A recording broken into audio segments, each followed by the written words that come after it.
So hello everyone, my name is Trisha Teague. I am the founder and president of the TREP School, where we have this contract with DCEO to provide training and technical assistance to those of you who are or might be considering applying for your cannabis license, or some of you have already applied. Before we get started, speaking of those of you who have already applied, just FYI, I have asked DCEO to find out if the Department of Agriculture is going to keep to their deadline.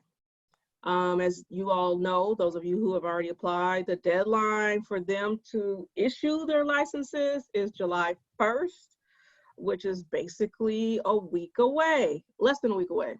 I asked the question originally over a week ago, and then I followed up with my program manager at DCEO to ask again to see if there was a status. I do not know anything yet. She did respond to my original email saying that she would try to find out. So I have not heard anything yet, and I do not know. As soon as I get an answer, you guys know that I will send out a group email to everyone on our distribution list to let you know what that answer is, because as you do know, there is nothing available on the Department of Agriculture website that says anything about a date. At least there wasn't as of yesterday. If the dispensary licenses are any indication of what may happen, which it could be a slight indication, it could be a significant indication, we don't know. My belief is it's possible that the licenses will be delayed. I say that because the dispensary licenses were supposed to have been issued by May 1st. They are still issuing licenses. And of the, I think it was 75 they're supposed to issue, they're only till about, I counted, I think it was like 50 something or 60 something. They haven't issued all of them yet. Last I checked, which was 2 days ago, they had basically issued 5 licenses, I think, between May and now. So they still have a ways to go. Now, since it's a different organization in terms of, you know, department within the state, I don't know if Department of Agriculture will move quicker or not as quick. Obviously, COVID has impacted people's ability to get together. So I am waiting to see if something comes out. So I just wanted to put that out there just so that you all are aware, because I know those of you who have applied are eagerly awaiting your licenses. And I even had someone send me an email yesterday saying, do you know anything, or do you know anyone who has received theirs? So we're getting to crunch time, and I know people are very nervous. So I want to make sure you're aware of that. So today's presentation is part, are we on 5 or are we on 4? This is number 4. Okay, this is number 4. Okay, I lost count. So number 4 of our HR series with Desiree Henderson of For Hire HR Solutions. And so at this point, I will turn the floor over to her. I will turn off my microphone and turn off my camera so that you all won't have any divided attention. Thank you, Trisha. Well, welcome everyone. Good evening. Thank you for joining us for session 4. So as we've gone along, we've talked about, oh, it always does this to me when I have it sitting for a little bit. We've talked a lot about the past couple of weeks about the process of employing people, and from the time of having the loss to onboarding. Just real quick before I officially begin here, just a brief disclaimer about the presentation. And just a reminder, I'm an experienced human resources professional. I've been in HR over 20 years, and I enjoy and love what I do. I have had the experience to get a higher education and a degree in HR, my master's. I have 3 different professional certifications, and I'm also adjunct faculty at a couple universities here in Southern California. So with all that said, as much experience as I do have, I am not an attorney. So the information that I'm giving you is based on trainings and things I've attended, best practices, and just being in the field and you know, going through the process. So today I will share, as I usually do, a lot of my personal and professional experience in regards to these situations, and hopes that you guys can take this away and be able to apply this to your organizations. Okay. So we started about a month ago going through the employee life cycle. We first established our sessions with really talking about the grounds of HR, as many of our ways how we operated with the laws. We talked through the federal laws, state, and what to do in preparation, setting the ground rules, right, for our work environment. Then after that, we went on to employee recruitment and selection, talked about hiring and onboarding. The last week, we talked about employee management, performance reviews, and managing employee in the workplace. And this week, we will be focusing on employee separation, okay? And we'll talk through the different types of employee separation, but primarily focusing on when we help them separate in regards to disciplinary actions, and if we have to eventually do terminations and offboard them. As usual, please use the chats to and the Q&A areas to ask questions as we go along. I've put in here a couple of audience participation portions as well. So we'll do that with some scenarios, and we will get to the information. So today we will go through defining what progressive discipline is. We hear that a lot in the workplace, but sometimes it's not really quite defined as to, okay, progressive discipline, what does that mean? Does that mean that that's just me telling someone over and over that they need to improve, or is it a formal process, informal process? How formal does it need to be? So we'll talk through that this evening. We'll talk about the reasons to discipline. So and establishing kind of the ground rules in regards to that. Documenting performance and behavior issues. Effective terminations and offboarding someone, and as usual, we always want to keep in mind any things that can potentially get our company in trouble. We want to make sure that we avoid, and of course, opportunity for some Q&A. So what is progressive discipline? Progressive discipline is a method to deal with employee violations and performance issues. It provides clear expectations and warning steps. So it really kind of establishes for that employee where they stand. If they're doing well, we talked about how we will acknowledge that in performance reviews, but if they're not doing well, we also need to inform them of that as well. And then it also, most importantly, creates a paper trail. So we have the one side of it where we want to make sure that we document it and we'll talk about that later in the presentation for anything that may come back at us later. But it's also a paper trail for other reasons as well. Sometimes I've found when documenting employees and going through the progressive discipline process, sometimes our memory, right, isn't always as good. So this is a reminder to the manager and that person of what was discussed and agreed upon in regards to improvement of performance. Another thing is the disciplinary policies should not be published. This isn't something that you're going to necessarily have in a handbook. And I say that in regards to say, you will reference it and say, according to our disciplinary policy, but what you're not going to want to do, other than you'll see this in union environments in regards to kind of the steps of discipline. If you do this, then this happens. The companies are at will environment. So we definitely don't want to do anything that restricts our ability to be at will and to be flexible when we need to be. So that's why I put that in there in regards to not publishing anything.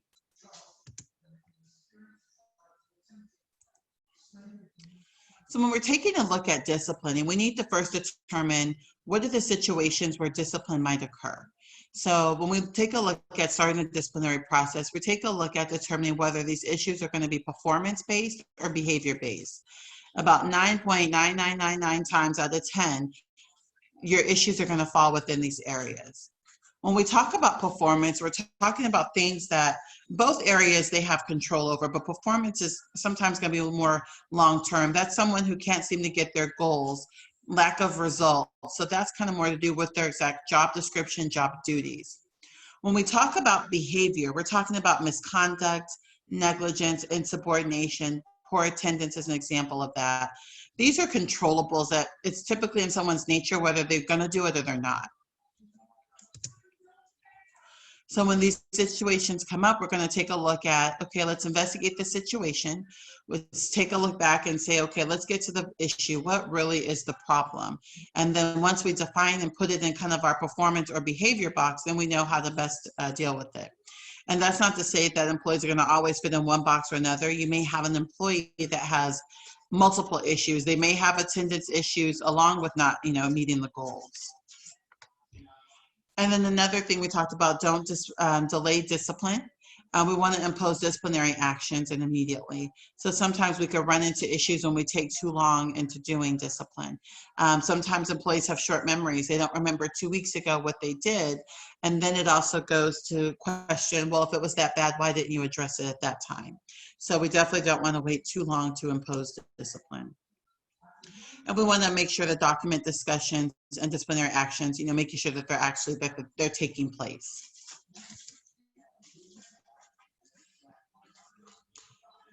Behavior versus performance.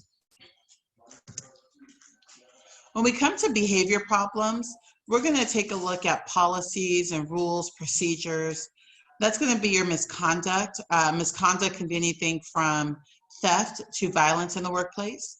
Negligence. I've dealt with negligence issues in cash handling situations where we had someone that didn't follow our cash handling policy, so therefore we had theft happen, or there were a shortage in cash, or it took longer to balance. You have insubordination, where you have a team member that's given instruction or directions and they don't do it. Poor attendance often, tardiness, late, missing, no call, no shows.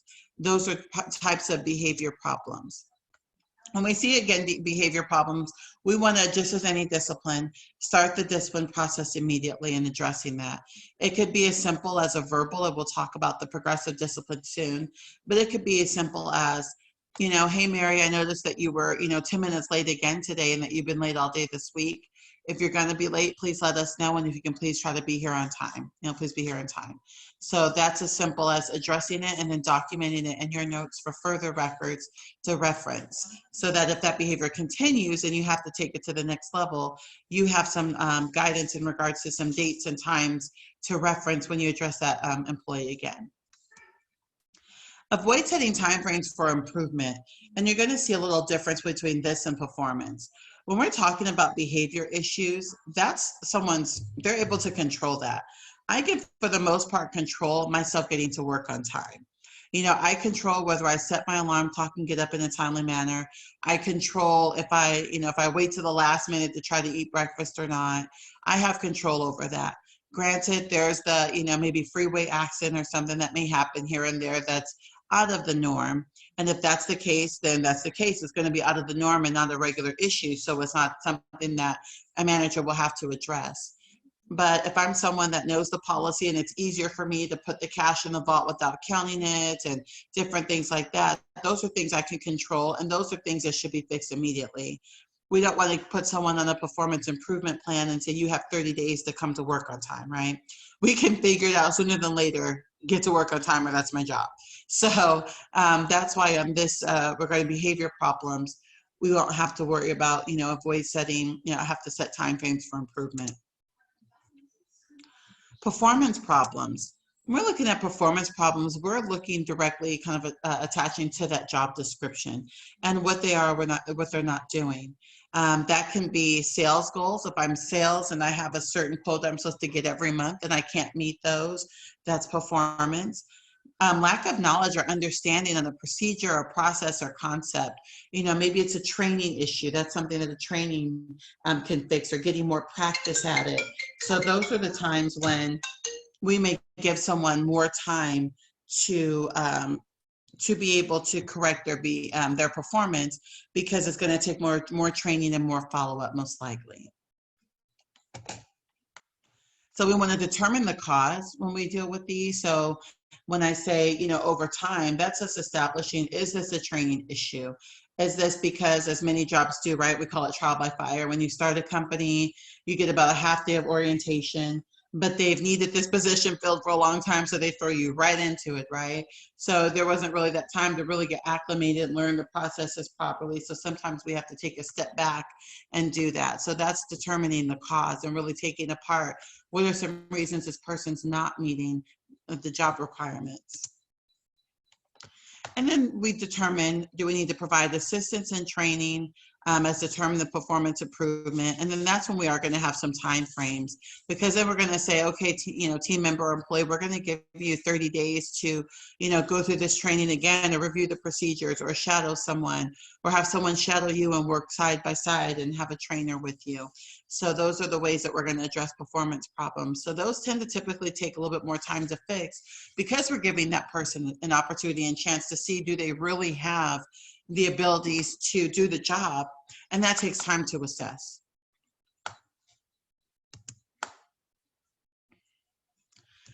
So when we get to the point when we have to actually find that we need to document something, we want to make sure that we're careful to just not in passing always provide feedback and things like that. It's important that we actually have some formal way of doing that, because number one, it serves as a communication tool. When I put in writing and have on paper something someone's not doing as they should, I review it with them, I have them acknowledge it, it goes in their records, it makes it official at that point. And it's something that's written down. There's no, oh, I misunderstood you, or I missed that part. It's clearly communicated in writing. Next, it also sets guidelines. It's going to tell us, what the next steps are. Sometimes we'll ask for the employee to give their input and to document their feedback on it, or to give feedback on their thoughts on it. So these are the things that it's good it captures in our written documentation. And this is something that we hope is a way to track to improve performance. So, because a lot of times, there's times when I've told someone something and, hey, you need to do this and do that. Or I've coached a manager on how to give that feedback. And it's not until we put it in writing that sometimes it clicks for that person. Wait a minute, they're serious. Let me go ahead and do what I'm supposed to do. So I find that sometimes shortly after something's documented, the performance is a 360. And also it's good to protect the company. There's times when we go to give someone corrective action, and we, let them know that their performance and their behavior is not where it needs to be. There's times when people may take it personal. They may say, oh, this is harassment or discrimination. So it protects the company, because if we're consistent in how we apply this, we have it documented. So if ever it came up, we can show a pattern and a track record of how the company has addressed and dealt with these particular issues. In the worst case scenario, if there is a lawsuit, or very simple, even an unemployment hearing where we have to go defend it, we have our documentation already. So we show the pattern and how we've consistently been on top of it. Provides evidence, and it creates a written record, and it stays in an employee's file. So we take a look at progressive discipline. We want to follow the steps whenever applicable. So I say that because this is really a guideline. This doesn't mean that we're going to always start with the verbal, always start with the written. Then it's automatically going to be suspension, demotion, and then termination. These things can go a little bit in different orders or out of order. So for example, someone may say, well, this person continues to be late. I gave them a verbal warning. Should I, can I write them up? But let's say the next time that they were late, they not only were late, but they were no call, no show. Well, that's pretty severe for waiting for you to come in for your shift. And not only were you, let's say, late or absent, you didn't tell anyone you were going to be absent. So we may skip a step. We may not do a written warning, or we may jump to a final written warning, or we may say, hey, that's severe enough. We're going to start, we've been giving you verbals, but we're going to skip a step and go to suspension, because what you did was that bad, or what that team member did was that bad. I've gotten questions in regards to, well, how many verbal warnings should I give, or how many written should I give? It all depends on the situation. And this is another reason why it just reinforces why we don't want to have it in writing what our policy is, because there's times that situations we may need to be flexible and be able to stay on a step longer before progressing around the discipline. And if we document it and publish it, then we are bound pretty much to what we published. So that's the other thing. So again, this all depends on what the team member does, how major it is. I mean, there may be some things, as we all know, if an employee does theft or causes bodily harm to someone else or threatens someone, we're going to jump directly to probably involuntary termination. We're not going to write them up if we have someone punch someone else in the workplace. And you would think, wow, that's severe. Who's going to be fighting or punch someone in the workplace? But I've had it happen at places where I've been HR for. So it does happen.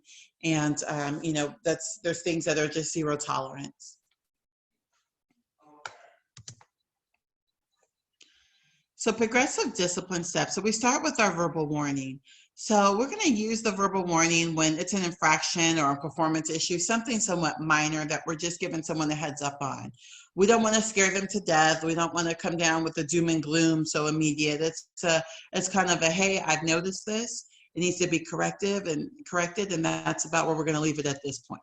So, I get the question sometimes, can verbal warnings be documented? Yes, you can document a verbal warning. Now, when you get to the point where you're documenting and you're having someone sign off on it and everything, then that kind of at that point turns into a written warning. And then it takes away from that ability to be able to lightly, kind of politely inform someone that they need to prove their behavior. So a written way is fine for the manager's files, and that's good. That way to go back to and reference, we have it in writing, kind of let's say our manager file and our employees. And I could say, oh, wait a minute, I have warned so-and-so about not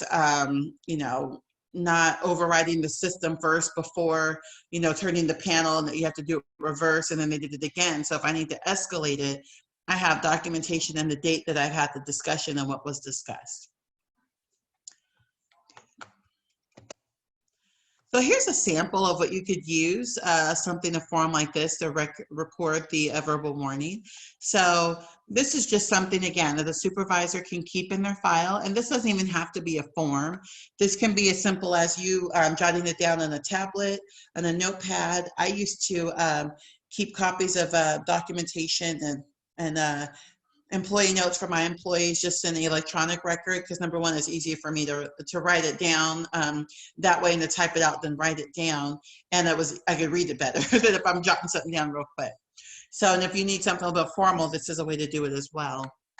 So as you can see, it has, we put the employee's name, the department, which is good because if you have a long-term employee and they transfer, it's good to see habits that may happen over time, especially if someone that transfers, here and there and been with the company a while. So if you have an employee number, the hire date, dates of deficiency. So let's say you may want to use this form for multiple verbal warnings that you've done it, or it may have said, you know what, this is the third or fourth time that this has happened. Now I'm going to say something.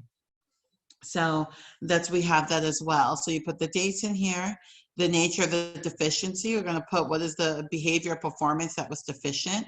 Was this another time that someone failed to restock the refrigerator before they closed out at the end of the night? Did they, not properly count the cash when they cashed out? Did they not clean well or set up the next, the closing shift and set it properly for the day shift or something? Did they not properly handle the customer situation well? So this is where you're going to talk about the details. And then you'll check off, what the steps were taken. Did they talk, did the manager speak with someone? And then the person who did it, the manager's signature, name, and the title. And then you could just stick that either in your manager's file for the employee, or you can put that simply into the employee's file. There's sometimes question in regards to, well, if I put it in the employee's file, then they're going to know if they ever see their file that I've been documenting things about them. Yes and no, depending on the state, most states say that the things that team members have access to are records that they have specifically been presented with or signed and things like that. So because this is more of a manager note, this is something that I can pull out of the file when I present it to the employee. However, again, because you have that verbal conversation with them, this shouldn't be a surprise or anything to hide though. So it's up to the company how you guys may want to handle that. So we've done our verbal warning. We may have decided to do one, we may have done multiple warnings, and we've noticed that, you know what, either the verbal warnings just simply are not working enough to change the behavior performance, or it's a short-term fix where the employee has changed it briefly and then they're right back to their old habits. So now we're going to document it. We need to formalize this meeting and formalize the setting because we need to get through to this employee. So we're going to it's a formal way of documenting. It's a way that we can have written and recorded documentation and we can reference it later. And then we're going to have them sign. Now, we can't force them to sign it. We can't say, well, if you don't sign it, then I'm terminating you or anything like that. If they don't sign it, you just simply let them know. You can refuse to sign it. That's your right. However, the signing it just says not that you agree. It's just you acknowledging that the meeting happened and this disciplinary action still stands. You know, there's other ways that you guys can establish if you want someone to, you know, aggrieve their disciplinary action, whether they decide to sign it or not wouldn't be one of them. Okay, so here's just a little kind of a sample of what a written warning could look like. So again, we have the employee's name, department, the date, and on here you notice where it says first warning, second warning, final warning. This is a good way just to reiterate that this doesn't mean a one and done, that we've done a written warning, that's it, and the next phase I go to a suspension or termination. You can do a written warning, you can document that this is the first written warning they've gotten. It may go first written warning to final written warning. Again, it just depends on what the infraction is. And then you're going to fill out the following areas. And again, you have the employee sign it, supervisor. Now you may have another supervisor and there's a witness, so you can get their signature on it. You may have human resources attend and have them be your witness, whoever your person is that handles the HR needs for the company. You may have, you know, if it's a union environment, sometimes the union may witness it, but it's good to have at least two people that are signing, and if you can, have another manager sit in with you.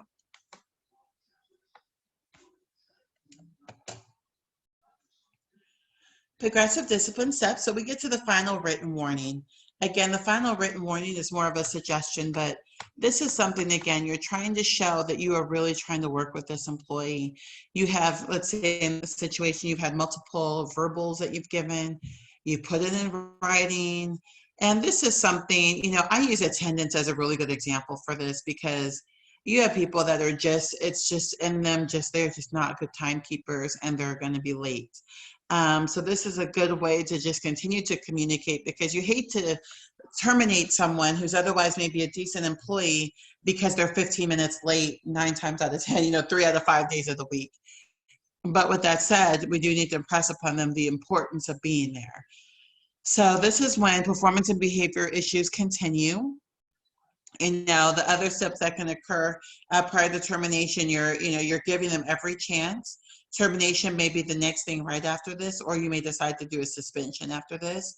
But I will tell you, once you do a final written warning, if that's the route that you want to follow, I would highly suggest making sure that that really is it.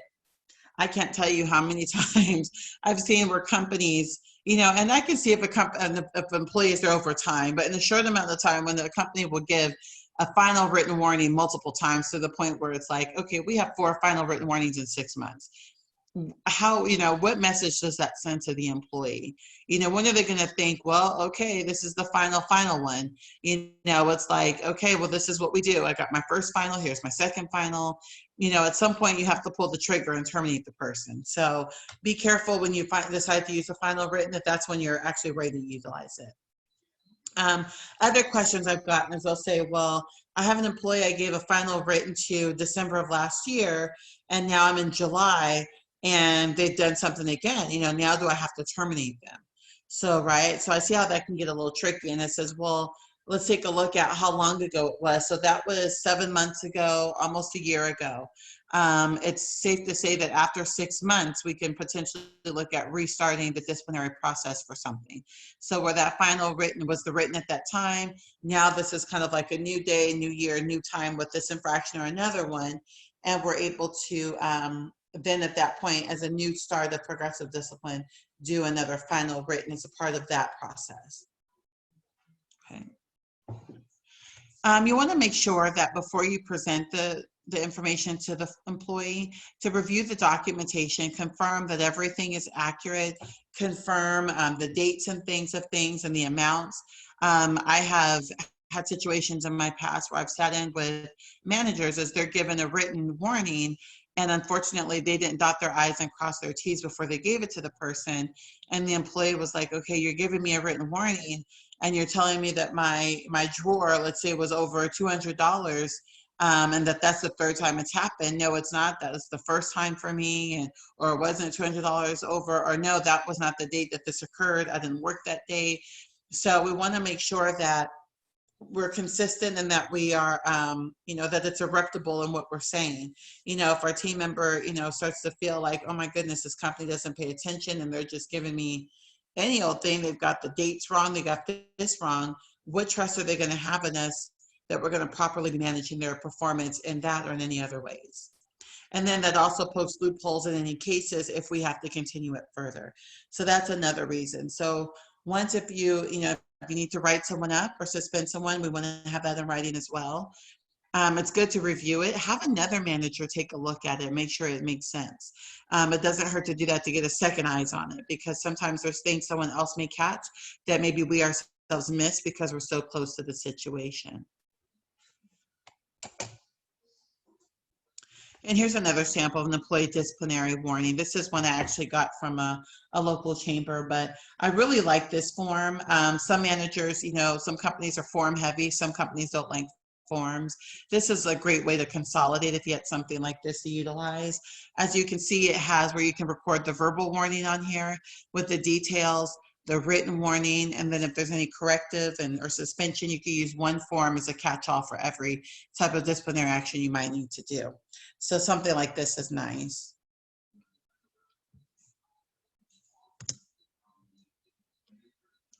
So we want to make sure, again, that we clearly communicate the problem.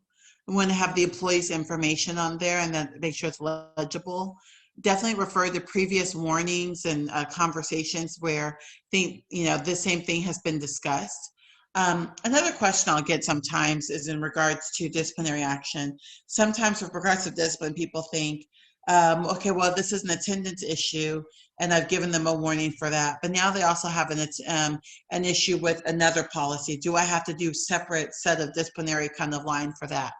Well, yes and no. It depends on what it is. If you have an employee that has a few things going on, at some point we can combine them because this represents what their employment looks like and we can take action accordingly. So if I have someone that has an attendance issue, they're not meeting sales goals, they have, let's say, no call, no show here and there or something like that, then when I speak with them and I'm doing progressive discipline, I'm going to include that because also one thing may have to do with another. If I can't get to work, how am I going to be able to sell and meet my goals? So there are times, many times, when you can combine disciplinary action and not have to say, oh, no, I was on a final written warning for their behavior in certain things, and now they're not doing this over here, so now I have to start all over again.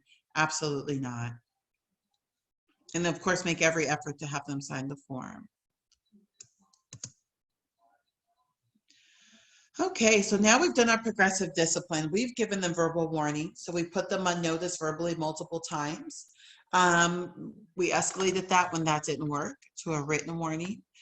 When that didn't work, we took it to another level. We did a written documentation. We've, suspended. So we've done everything that we've had to, that we thought was doable to give this person ample time to correct their performance.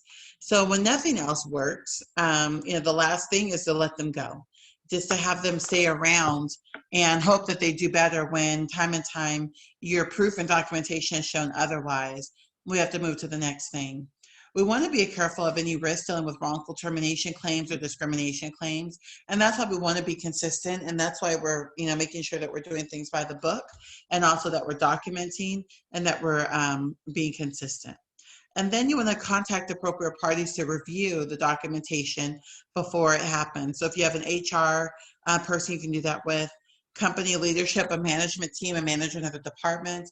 If you have legal counsel that you sometimes bring things to kind of run things past them, because we want to, I take termination seriously, and often I will tell people, well, I didn't fire them, they fired themselves, right? From not following the policies or procedures and giving them ample time to do that. But we still have to realize that we're taking away someone's livelihood. And so we want to make sure that before we do that, before we put them and their families in a situation to where they may not be able to provide for them, may not be able to, get, solve that next dinner have that next dinner or pay their bills or something like that. It's a pretty big deal. We want to make sure that we've done our due diligence and done right by that employee in regards to that at least, and then it's up to them to do the rest.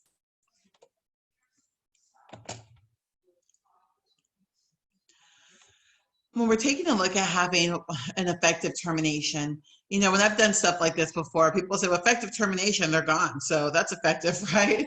So effective termination means that we're protecting the company from any potential legal actions. We are protecting that employee and how they're going to take it, because there should not be surprise. We shouldn't ever be in a termination meeting and someone is shocked that it's gotten there. Okay.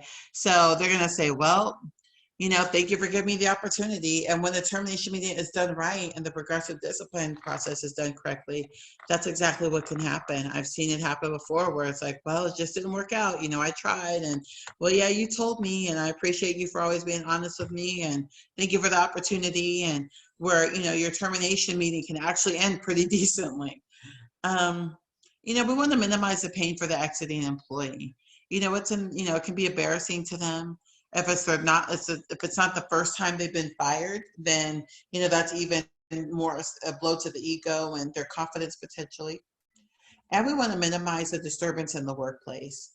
A lot of times people will say, well, what's the best time and best day and things like that to terminate someone? You know, is there a better time, a more preferred? Yes. I mean, there's no fun way to do it. No, you know, a better day than another. But there's some ways that we can do where we can minimize the disturbance of the work environment and to the exiting employee. There's some methods behind it where you say if you do it on a Monday, that's better for the employee, because if they decide that they want to file for unemployment, they'll be able to most likely get their unemployment sooner than waiting for Friday until close to the weekend. You want to make sure that you do it at the end of the day. It's the best time to do it. The end of the day, typically you have less people in the office or something if it's an office environment. There's less disturbance. You know, if you did it in the workday in a packed call center, they're going to most likely have a Jerry Maguire type of scene on the way out. So we want to make sure that it's done as confidentially as possible. We want to make sure that we pull them to the side in an office or something. End of the workday is good. It minimizes their embarrassment to their coworkers as they kind of have to walk out with their box or things packed up. So those are the best things. And then the nice thing is, then the weekend is right afterwards. So if you do have an employee that is very upset, and they can get employees that can happen to, and they get, let's say, irate, and we're concerned about potentially someone coming back and causing violence.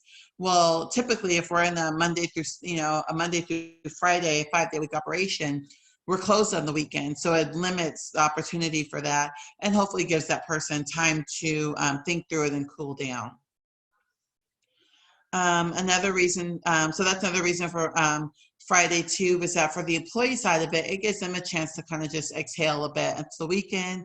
There's not much that they, you know, are able to do, so they can just kind of sit back and be, you know, and just kind of come to terms with what's happened without having to be in the middle of the work week and have friends and family going to work and a constant reminder that they're not. So that's just kind of like some kind of tricks to the trade that we do. Obviously, if you have someone that's, it's a major situation to where it's been a scene of violence or something like that, or an outburst or something, then of course you're going to have them get out of the workplace. And typically you'll have them exit and say, you know what, we will be in contact with you, and that they're going to be suspended pending investigation while you look into what happened.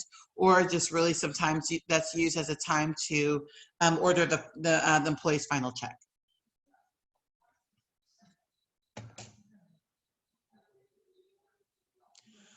So we've determined that a reason why we may need to do discipline. We've got our progressive discipline. We've got our written warning ready to go. And now we have to do the disciplinary meeting. We have to meet with the employee and give them the news that they are not meeting expectations. We're going to first conduct the meeting in private.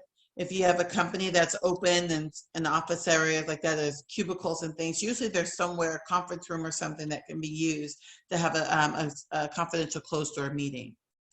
Have a witness present when possible, and we kind of talked about that. The best witness is another manager. And it doesn't necessarily have to mean that's a manager in your direct department. Have clear goals for the meeting.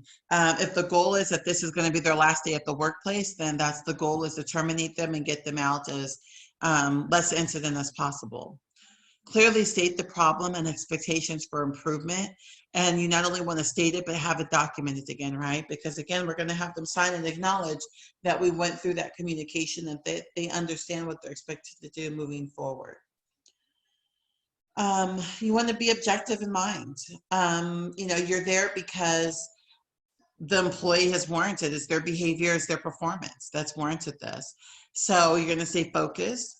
And there are times, I will warn you, where employees will throw everything. Well, you just don't like me, or I'm not the only one that does it, and that wasn't me, that was so-and-so, and everything at you. And you want to be prepared to how to combat that and make sure that you're staying focused, you stay based off of the facts. And, let the employee know, well, I'm sorry that you feel that way. This is the policy. I've been consistent. That has nothing to do with your performance. Because I've had employees say, well, so-and-so does all the time. And I know for a fact, if they haven't been written up and they haven't this, and in this department, they're allowed to do this, that, and the other. And, you just politely remind them that what those situations are has nothing to do with their situation. So that's kind of like, I compare it to people where, if a cop pulls you over for speeding, right? And they say, well, you were going beyond the speed limit, you were going 80 in the 65-mile-an-hour zone.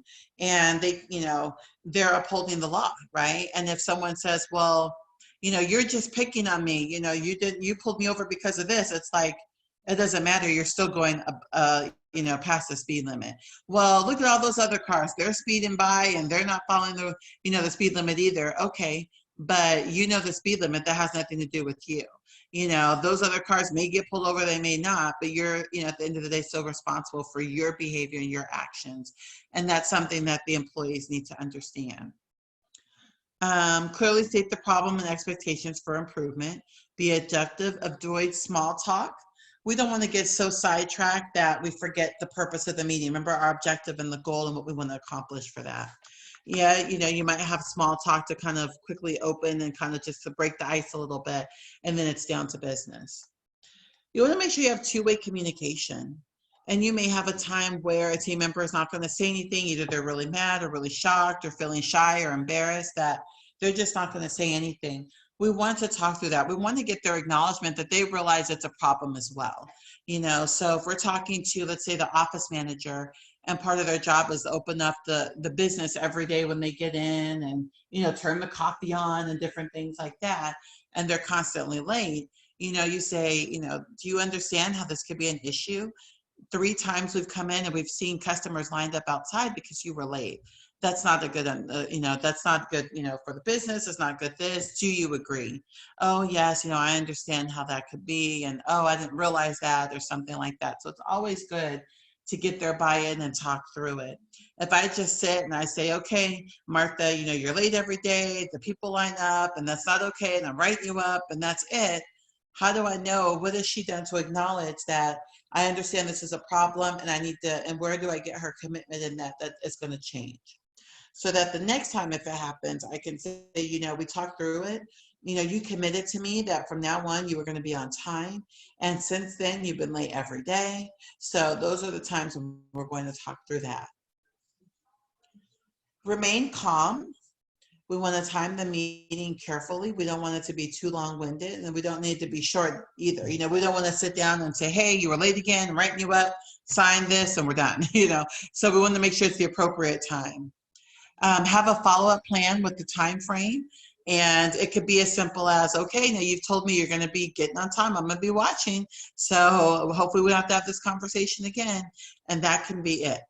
And then you try to end on a positive note as much as possible. Even if you think, what, someone's never going to get this, and they're not going to understand the job, they're not going to last. We still want to try to, make sure that they believe that we are rooting for them. Because sometimes employees will say, you're just trying to get me fired and you don't want me here. You just want to fire me. No, we want you to stay. This is our stay communication tool. And do not, and I put it in red, do not lose your temper. There are times when employees will take it personal, and so they get personal. And as often as you want to stay professional with it. Sometimes well, you're the worst manager around here and no one likes you anyway, or I don't even know why they promoted you, or, they'll try to throw insults and different things in because they're in the hot seat. Do not engage. Do not lose your temper. When you lose your temper, they know they've got you. And guess what? Now that disciplinary action makes it harder to enforce because now all they're going to focus is on, can you believe that, so-and-so yelled at me, or he or she cussed me out, or they threatened me, or what have you. And you may kind of chuckle to yourselves and say, oh my gosh, a manager yell back or cuss an employee out. It happens. Everyone has their breaking tool. And sometimes people may say things, they hit a nerve with someone. At the end of the day, we're all human, right? And they hit a nerve with someone, that person lets them know that. And then trying to reel that back in can be very difficult. So if we just try not to do it in the first place. Some ways to diffuse a difficult situation is to end the meeting. You're the manager, you're the boss, you're the owner, you control that meeting, and you don't want to let that control. So if that person starts to kind of fly off the handle, your control, it's your meeting, you scheduled it, you can stop that meeting. You can say, you know what, we're not being productive here. I understand that you have concerns about this. Why don't we stop this for today? We'll set a time, we'll reconvene later. So you stopped it from getting too far and it getting too petty or unnecessary. And we're going to start another day, let cooler heads prevail, and try again a different day, especially when the employee is not so emotionally charged. Or they may get so out of hand that you might have to ask them to leave. So it just depends on the situation. Either way, don't engage. How are we doing so far? Do we have any questions in the chat room or anything, or Q&A? We do not have any in there yet. Okay, sounds good. We will continue.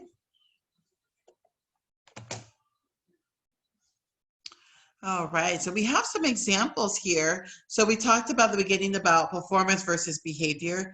So I'm going to give you guys a chance to participate in this and see how you would handle it. Example number 1, Sarah is constantly late. Some days it's only 5 minutes, and other days it could be as much as 20 minutes. She's often very apologetic and says that she was stuck in traffic or got caught by the train. So this is a situation where you have Sarah. She gets the work. Once she's at work, she's great. She's apologetic. Oh, I know I'm really going to try to get here on time. I know, the train, it just, oh, it always gets me. And I think I know when the train's coming, and then it gets me. Or, oh my goodness, the traffic is horrible. Everyone's trying to get to work at 8 a.m. This is ridiculous. So those are the situations that can come up and that were addressed in this one. So would you consider this a performance issue or is this a behavior issue? What do you think? You can place your comments in the chat. So Corey says behavior. Johnny says behavior.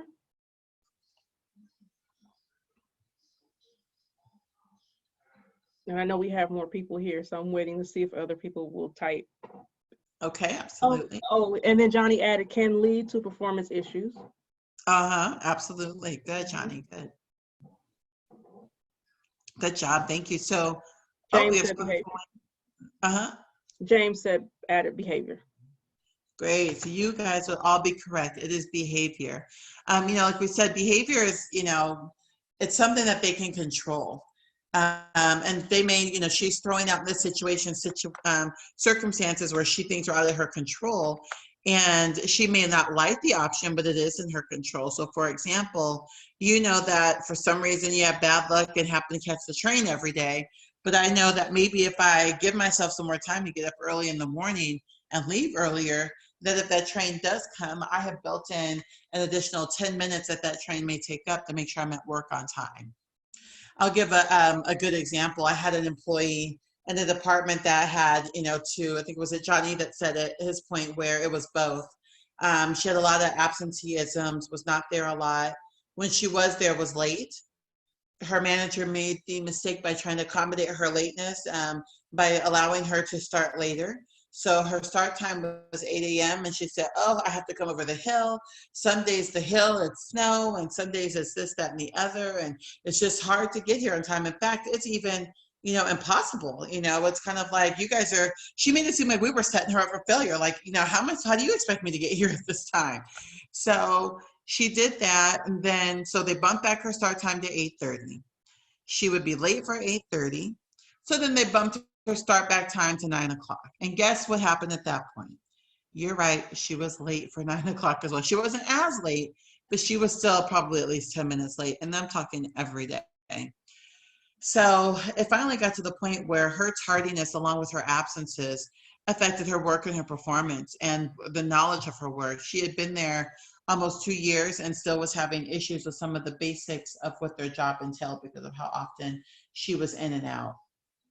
And so when we had the meeting with her, she proceeded to throw again all the things, well, coming over the hill and I run into this. And then sometimes my kids, and when I go to drop them off, sometimes the childcare provider hasn't opened up yet and I'm having to wait. And, I can't control that. I can't control what someone else's timeline is and, all of that. And she threw everything at the wall to see what would stick. So at the end of the day, we reminded her, that she needs to be there at a certain time. We've tried to work with her and it was not working. And not only did we expect her to be on time, but we were changing the work schedule. It was no longer efficient for the business to have 1 or 2 people starting and working off times than everybody else. Another way that affected her is because she was coming in later, was that she was missing the part of the day that she could be getting help from her peers and further help her with her training. But because she wasn't there, she was missing out on those opportunities. So it did affect her work. So we had a little bit of both with the example I gave, but with this one, you're correct, this is behavior. This is something that Sarah could fix immediately. She can get up a little bit earlier in the day or do less makeup or whatever's causing her to really be late and make sure she's getting to work on time, or else her job is going to be affected. Example 2. Destin has been with the company for 3 years. He's a senior outside salesperson who used to be one of the top in the division.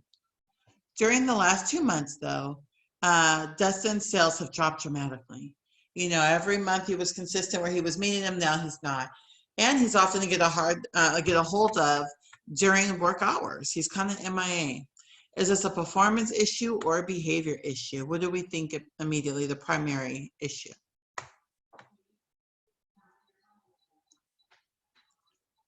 I'll give you guys a chance to respond. No comments yet. This is a tough one. Right? I tried to make it, well, this group is, I know it's a knowledgeable group. I know you guys have oh, there we go. I knew we'd get it. Yes, so Corey says performance. Good, good. Oh, someone typed in the Q&A, performance.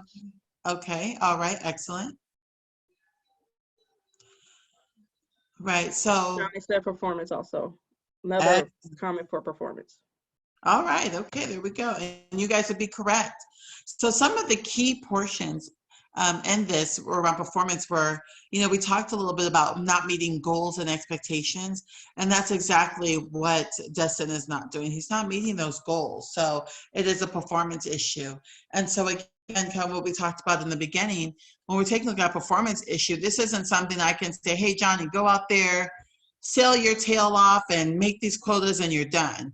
This is something that's going to happen over time. It's quite often to where our sales trends are not day to day, unless maybe we're doing an upsell or something like that. But typically this is something that he's going to need over time because again, those goals are set for the month. So to tell him to correct it immediately is not going to be sufficient at times. So that's why this is another area why this is performance based and why our approach is different. Okay.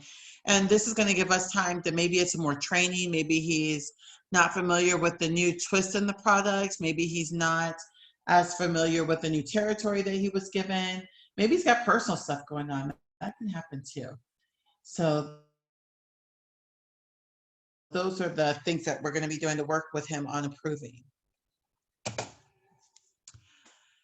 Example 3, Michelle is a VIP hostess at a country club. In her job, she had direct access to direct phone numbers and contact information for all the VIPs and exclusive guests there at the country club. She is outgoing and bubbly, and the guests love how she interacts with them. Upper management was very upset to find out that Michelle was interviewing with a competitor and saying she'd share the list with that competitor. This is a clear violation of company policy. Is performance or is this behavior?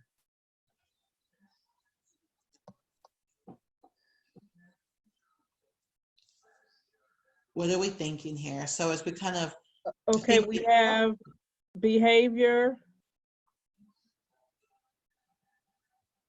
Okay, so there's someone that says behavior. Another behavior, another behavior. Performance. So one person says performance. Everyone Okay. else says behavior.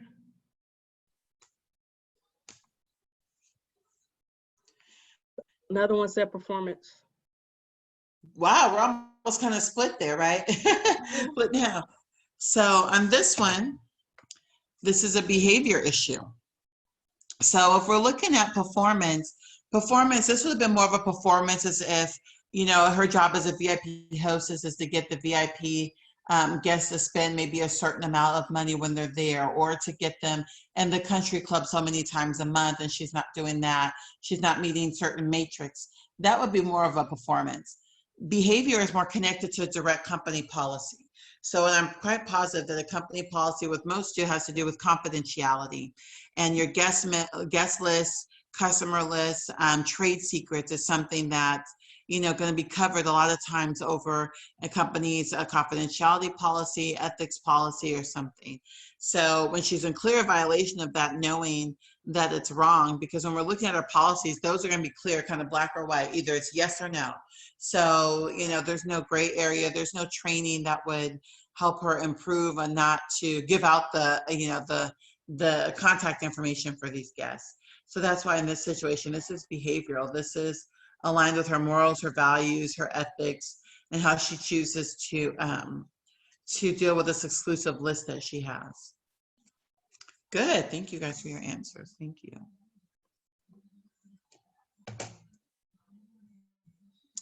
Example 4.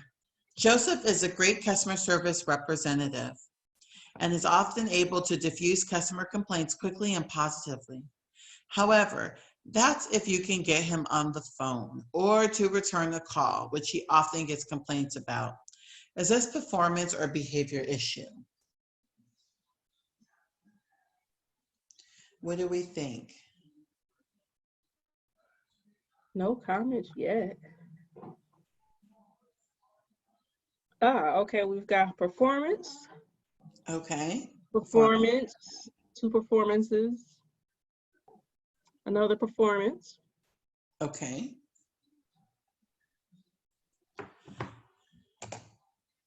Behavior. I was just about to say, I think I'll just say behavior just to be obstinate. Right. So, and this is a tricky one, right? I threw a couple different things in here because this is a twist between both. So his job as a customer service person here, he does this, and we often have this. We have sometimes when, you know, someone is great. I used to work, I'll give you an example. I used to work at a nonprofit, and it was a social services agency, and we had therapists and social workers. And we dealt with children from different backgrounds that had experienced trauma. A lot of times you'll have employees that come from that similar background to work, and then they'll come there and they sometimes bring kind of their dramas and things with them, and they're still humans, they're still people, right? So when they're communicating with the clients and their families, they would do a great job. But as employees and filling out the reports that they were supposed to on time, you know, attendance would be an issue a lot of times. Some of the other things would be, you know, things that we'd have to address. And we'd often say, oh, I hate to have to write them up for this. They're so great with the clients, right? And this is a situation with Joseph where it's like, oh my goodness, if we have a tough customer issue, we give it to him, he knocks it out the park, he can do his job. But these other behaviors, you know, that are easy to fix, these are things that it's like, hey, listen to your messages, return your calls. That's a quick fix. We don't need to give him a performance improvement plan or anything like that to do that. That's something he has control over. And that's something where he needs to prioritize and make sure that he understands that that's just as important aspect of his job as the other meat of his job of actually dealing with the customers when they're on the phone. So that's why this one, I threw a little curveball at you guys with this one. So that's why this one was tricky. Any questions on this one? Does everyone, or any of the examples that we went through? Did we all kind of understand as to why one was performance over the behavior?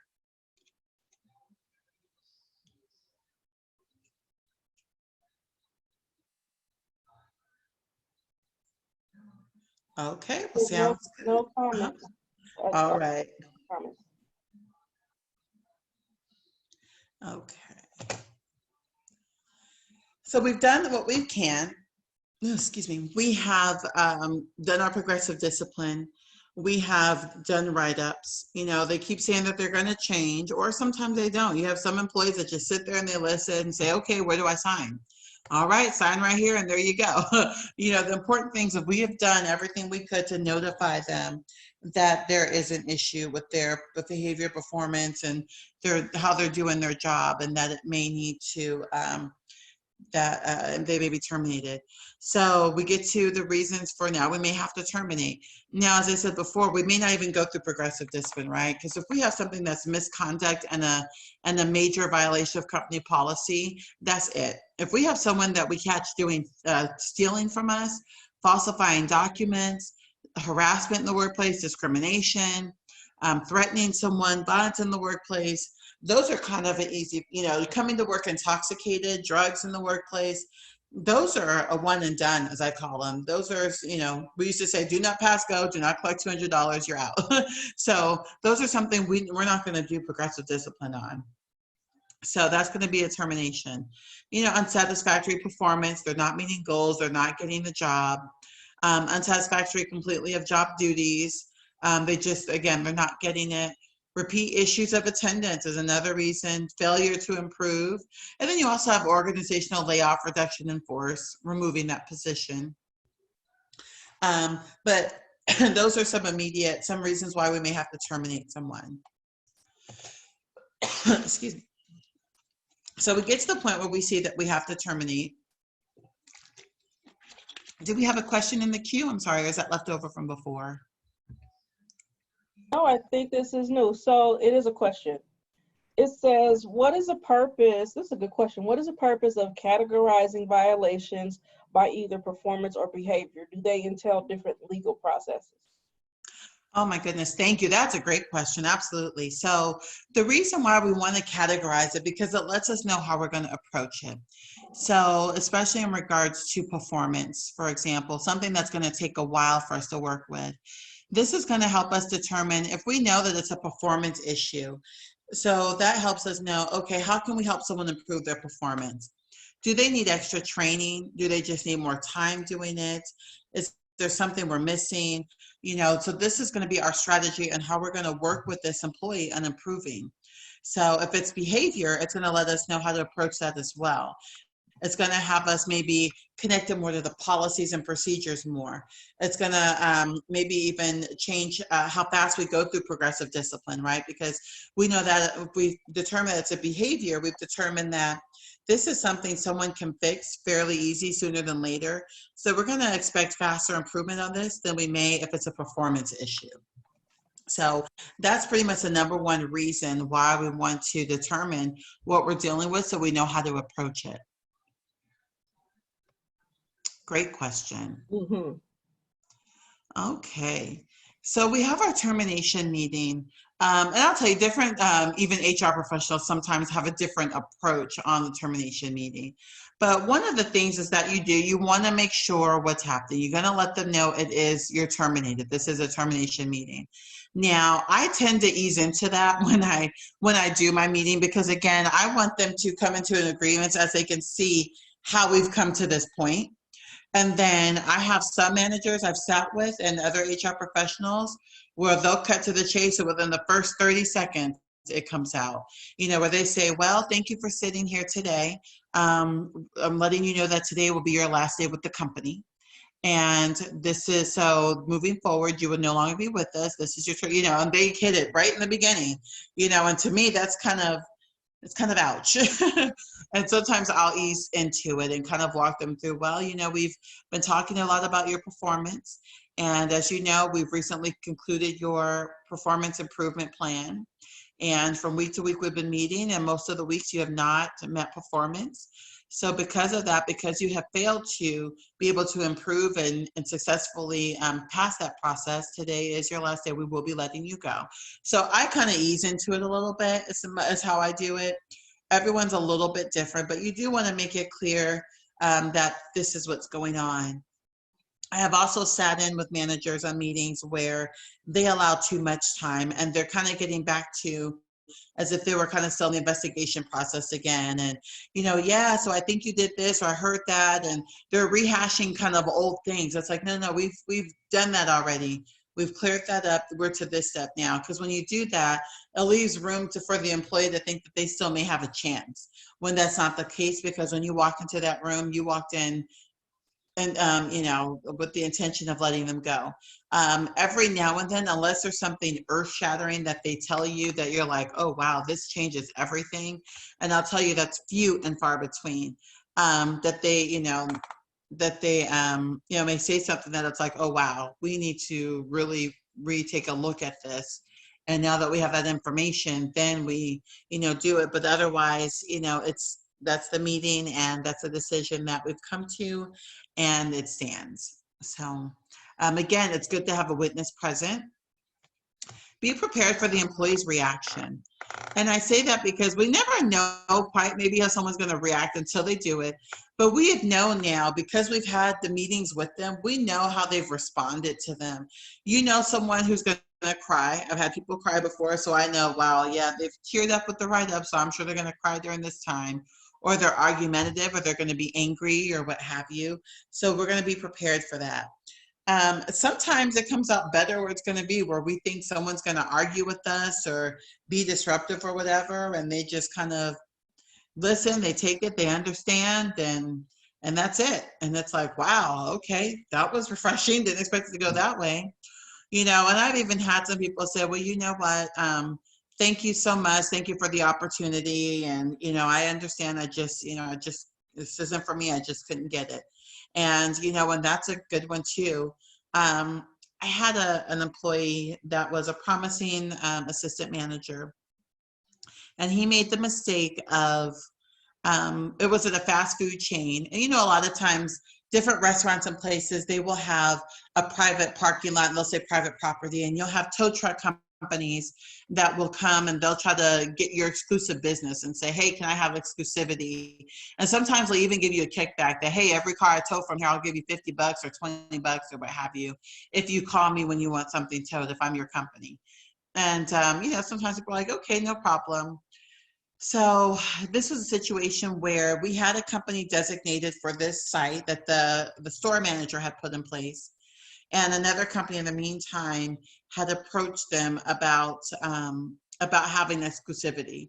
And this other company told this assistant manager that, hey, I'll give you, I think it was either $20 or $50, whatever it was, every time, you call me to do the tow. And so we said, so that manager said, okay, he signed a little contract with them that they had exclusivity there, and they're, and proceeded. So a couple months later, it gets to corporate that there's a complaint from this tow truck company saying, hey, we have exclusivity with you, and we know that ABC Towing's been in our territory, so to speak. And so, as we're sorting through it, then this comes out, and we're like, oh no, that's a clear violation. Number one, he wasn't authority to enter into contracts.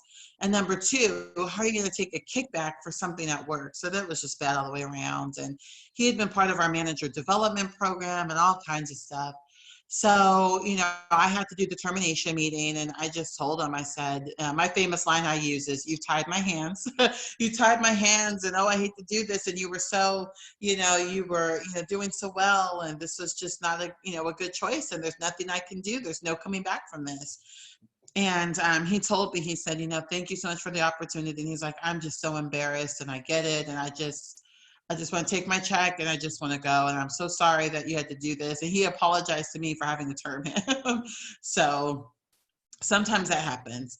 And then you have sometimes where people are argumentative and they threaten to sue you and everybody else on their way out. You have to prepare for that as well. And, you learn when you're dealing with people, period, you never know how someone's going to react. So you learn kind of the best practices that, if you think someone may be a little bit argumentative or you're not sure, you're going to have, of course, a witness is good. You're going to sit near the door to where if something were to go wrong, hopefully not, right? But if someone does kind of snap, that you have easy access to exit the room. There's times I've had to terminate someone where I've had security present just in case. So those are all things that you want to think through as you prepare for the meeting and what needs to happen, and the person's kind of temperament. Desiree, I have a question on this before you go to the next slide, which is, what is the process, or is the process any different if the termination is the result of a reduction in force or a layoff? Oh, any different in regards to the reasons, or just the process overall? Like, certain things that you might need to add or take away because of a different circumstance, because it's not necessarily something that's for cause. Right. Absolutely. So when it comes to a situation where it's a layoff, a reduction in force, that's what you're focusing on. One of the things I will caution not to do, and where I've seen managers try to do it all the time, where they didn't do their documentation, or they don't want to go through the process, or they don't have the heart to really term someone. They say, oh, I'm just going to lay you off to be the nice guy, right? You do not want to do that. A layoff is only when you truly don't need that position anymore. It's a reduction in force where you're cutting costs and positions and overhead and things. And that employee otherwise, if that were the circumstance, and they would otherwise be employed. In fact, if you were to hire and fill that position again, you would need to go back to that layoff pool and kind of start there. So that's why, we want to make sure there's a true layoff situation. And so with that case, you're going to say, you know what, it's been a pleasure working with you. And unfortunately, that times here and during these days, a lot of companies are having to have these conversations, Mm-hmm. That business is down because of COVID-19. We've had to shut down our restaurants or shut down this. And unfortunately, we can't afford to pay everyone during this shutdown time. And we hope that when we reopen, that we're able to hire everyone back and that this doesn't take long. But in the meantime, we appreciate all that you do here. We appreciate your hard work, but we're going to have to go ahead and lay you off. And, if you have a severance agreement, you may, take that time to go through a severance package. And you can say, you know what, we do have a severance package to offer you. And, go here, we're going to go through it and I'll give you some days to review it and let me know. So it does look a little bit different because, otherwise, if it weren't for this uncontrollable kind of situation per se, then they would be otherwise employed there. Good question. Do we have a question? We have another question. Right. Someone asked, what is severance? Oh, great question. Thank you. And I thank you for that question. If there's anything I'm saying or an acronym I say and you're not aware of it, please feel free to ask. But so a severance is when you are laid off. A severance agreement is going to be where the money sends you off, with the company sends you off with some money. The amount of that money is subjective for company. Some companies say you may get a week of pay for every year that you're there. Some companies may have a flat, no, we only do 2 weeks of your pay across the board. So it's pretty much like free money to the employee to help them in addition to their paycheck, to help them through the gap of maybe getting unemployment or until they find another job or something like that.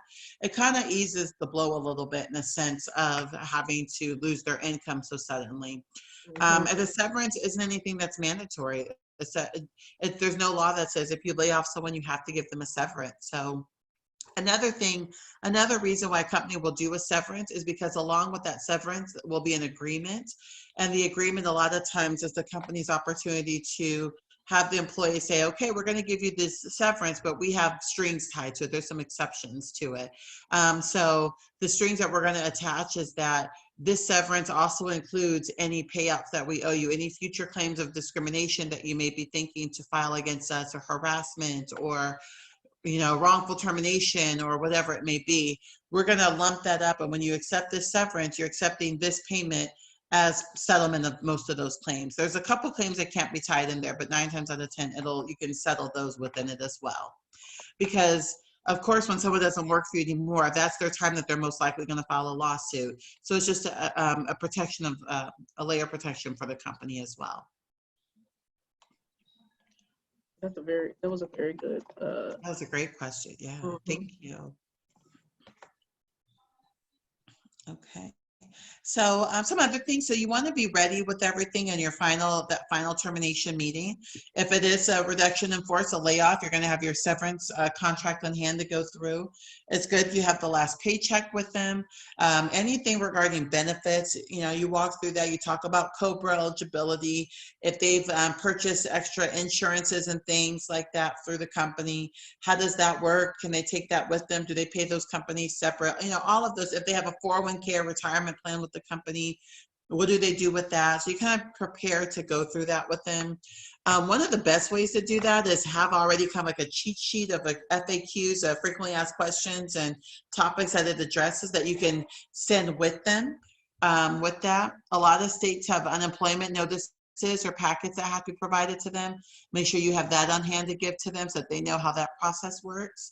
So the most that you can have with you to provide to them when they leave is great, because to still have kind of continuing contact with that employee once they're gone can get very awkward, especially if it doesn't end well, the end of their employment. So, and of course, first and foremost, we want to maintain confidentiality. We don't want to, even if they're the worst, most horrible employee and we're happy to see them go, they're still a person, and we want to protect their dignity and maintain as much confidentiality as possible, and keep it a need-to-know basis.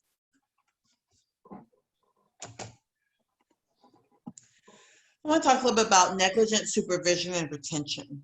So something else that can come up, if the company fails to exercise their due diligence and having people exit the workforce where they should, this can cause other issues. So, for example, I've seen many times where someone has a problem with being inappropriate in the workforce, things that they say, jokes that they make that would be borderline types of what we consider harassment. We want to be careful with that because, and especially, and a lot of times it's your good performers. And like, oh, so-and-so's our top salesperson. Oh, they're fine. They don't mean it. We're just going to have them start working with this group. Or it's a manager who's been there a long time and, oh, they're old school. They've been here when the company opened. Oh, he or she doesn't mean anything by those comments. Just ignore it. And people come and complain. Famous last words. That's just how he or she is. That is not acceptable. Because what's going to come up in a harassment or discrimination lawsuit, the company is going to have a hard time showing that they had no knowledge of this person's behavior, because when complaints came through, that was their response to it, or their response was just to transfer them. Oh goodness, Harry acted up again. Okay, well, we'll just transfer him and have him work at so-and-so site. And we'll just transfer him and have him at so-and-so site. So just transferring the problem instead of fixing it and getting rid of it, because they don't want to lose out on the revenue that person brought in or whatever it may be. So that's what we call negligent retention, is keeping someone around of who shouldn't be. And negligent supervision is failing to supervise someone properly. Again, not taking action when you should. Not only can it cause problems in the workforce, but when we're talking about being consistent in the company and, and treating others the same, it leaves the door open for claims of discrimination and wrongful termination and harassment when some managers enforce things that others don't, or you have a manager that's inconsistently enforcing policies.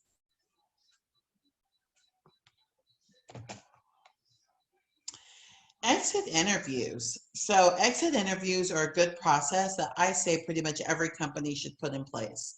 And you may say, well, Desiree, we just talked about terming someone. Why are we going to do an exit interview? We know why they left. We don't need to do that with them. And you're correct. We're going to do exit interviews with our folks at have voluntarily resigned. And, exit interviews are part of this discussion because we're talking about offboarding and just people leaving regardless. But exit interview is going to be with people who voluntarily resign. And we want to make sure that we get that feedback. Why are they quitting? This is a really good way of tracking trends in a company and a department. If I have a department or a location that has high turnover, and ever since that manager is there, people go in and 90 days later they're leaving, there's a problem, and so it's going to help us to start troubleshooting. Where's the problem? Is the problem with the manager? Is it with onboarding? Are we not hiring properly? And when people get in that position, is it not what they expect because we didn't explain it properly when during the recruiting and interviewing process? Are the job descriptions out of date and we're hiring people for to do things that's not accurate, and so they're getting frustrated and leaving? So are they not getting the support and training from their managers? So that's all good things that we will find out in the exit interview. You're going to want to ask questions regarding to pay. Are they leaving because of pay? And that may be a red flag and a sign to where we need to do a market analysis and look at increasing our pay. One of the last companies I worked for was an HR director at a company that they're a family-owned business, and the family had come on hard times a few years before, so they put a freeze on increases.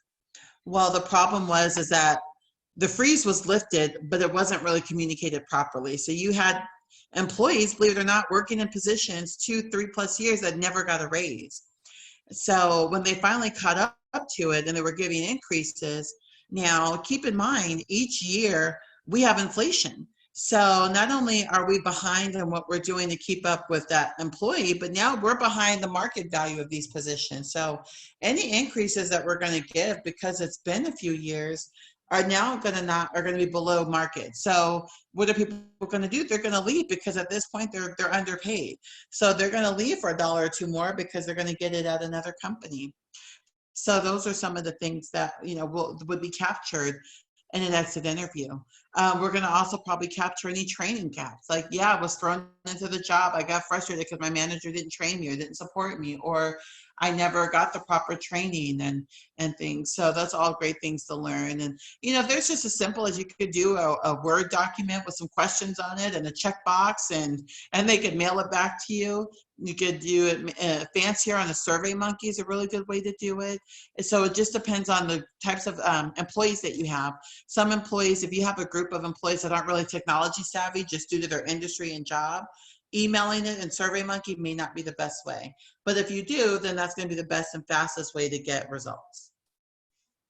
And then you want to go back and review the information with manager or the leadership teams and kind of digest what is the information telling you.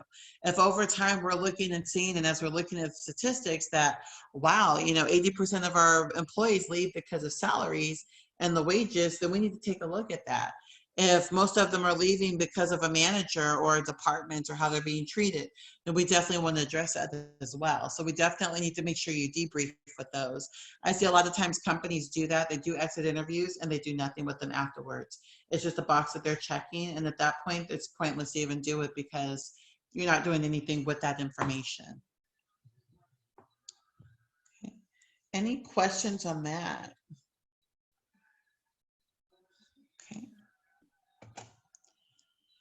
All right. So again, just to confirm, so benefits of exit interviews, we get some interesting information to improve working conditions. I'll tell you, at one company, we got the feedback was that we weren't properly training them. It was a bank, and this was shortly after 9/11, and there was a lot of regulations and things that went into place in banking and finance that were a lot of more checks and balances that made it harder for the tellers to catch up to and to learn, because it was just a lot more information and things that they had to do.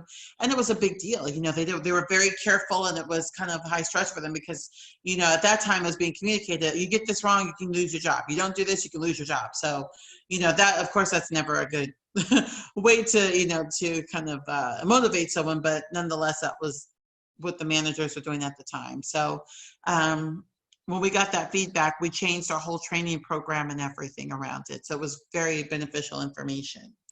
It also gives the departing employee an opportunity to express any grievances. A lot of times you have employees that I always say kind of suffer in silence. where they will deal with the manager that's horrible, not treating them correctly, or just different changes of employment, just all kinds of issues. And when they're done, they're done. It's kind of like that when someone goes to eat at a restaurant and they have a horrible experience and they don't give the restaurant manager time to fix it, they just leave and never go back.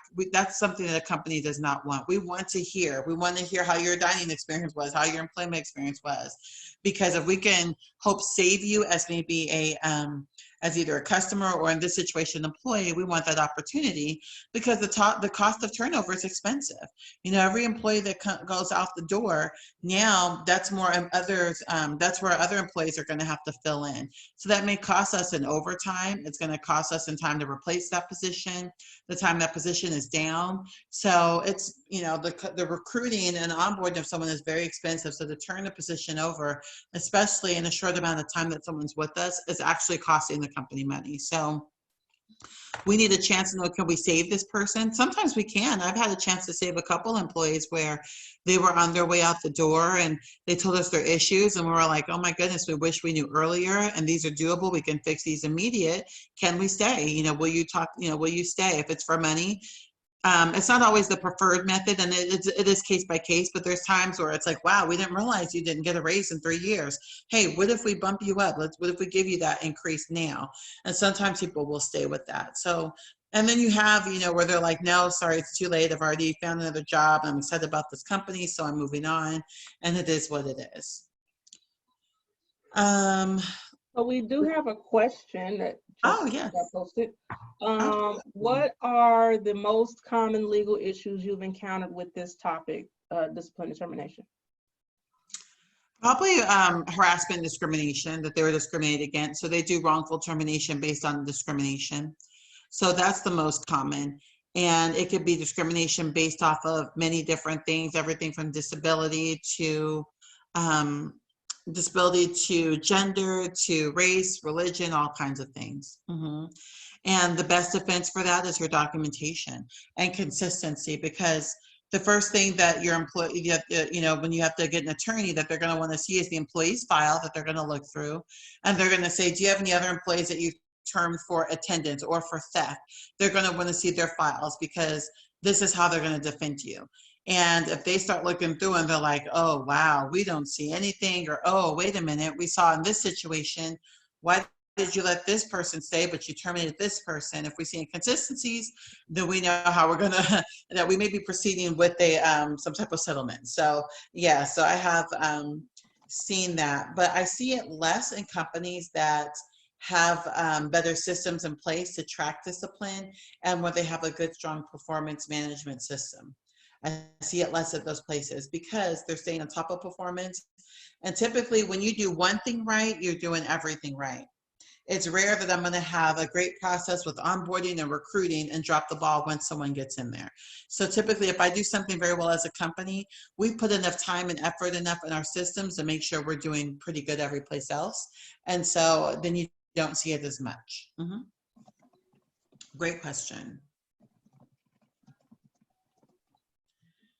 Okay, let's see. We want to allow employers an opportunity to address administrative details of employment termination. So that's going to be part of the exit interview sometimes. A lot of that, though, is going to be covered in the meeting. You may uncover the real reasons for the employee's resignation. Because they have nothing to lose, they tell all a lot of times. That's the best time to get information. You know, you may have someone that says, oh, you know, it's great, I've decided to stay home with my family and not work anymore. And then during the exit interview, you find out the real deal. You know, you find out that manager is nice, but they're not consistent. And, you know, I had a supervisor I worked with when he was just, I want to say just the nicest, the sweetest man. But because he didn't want to hurt anyone's feelings and didn't like to give wrong information, his progressive discipline was terrible. And because of that, it caused kind of chaos at a lot of his locations. So, you know, the manager would say, or employees would say, oh, we have no problems with him, he's great, but he doesn't properly reprimand or talk to his manager. So things don't get fixed and bad problems continue to be bad because nothing gets done when they escalate it. So they had no choice but to leave. So that's, you know, a good time to also find out. And then, you know, it provides an opportunity to save top performers. If you don't want someone to go and they're leaving because they didn't get the increase they wanted, or the bonus structure changed and they had an issue or whatever it may be, this gives us one last chance to save them. You know, we look at it ain't over till it's over. So, and every now and then it could work.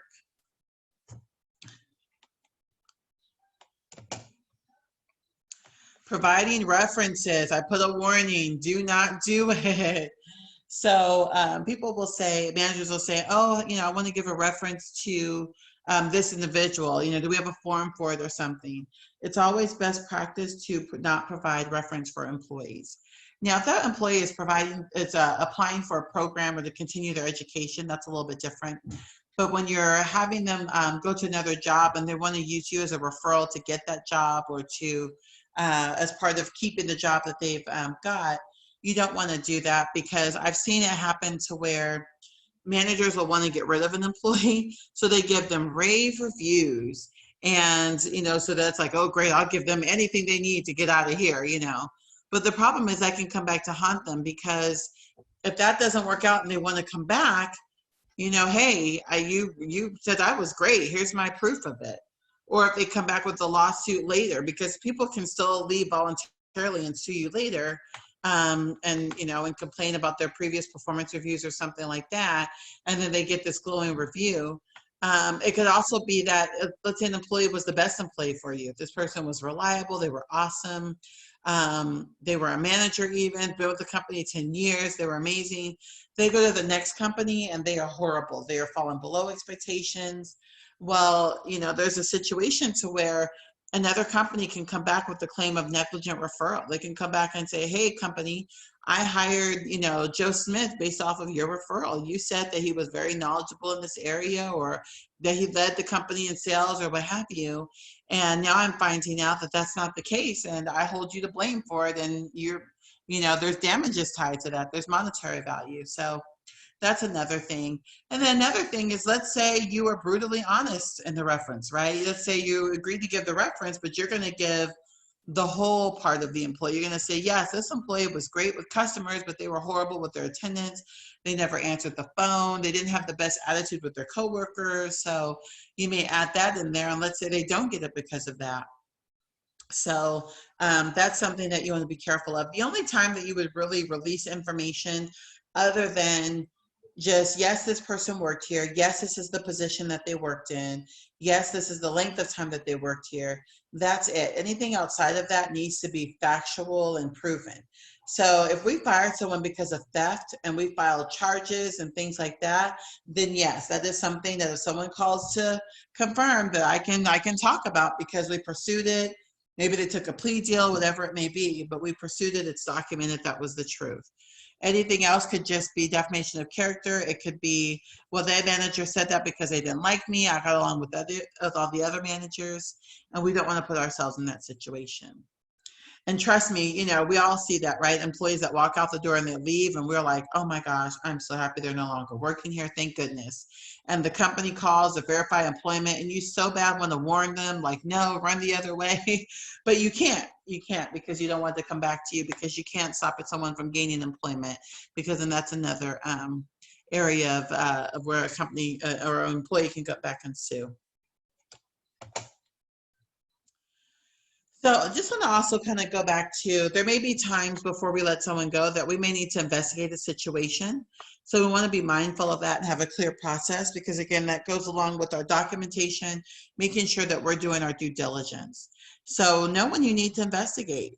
If you have something that's not cut and dry and clear, you're going to have to dig deeper and investigate, and maybe talk to witnesses, view video footage, check time card punches, talk to other employees as witnesses. So those are all times when that may come into play, so that you can have an opportunity to get some of the facts.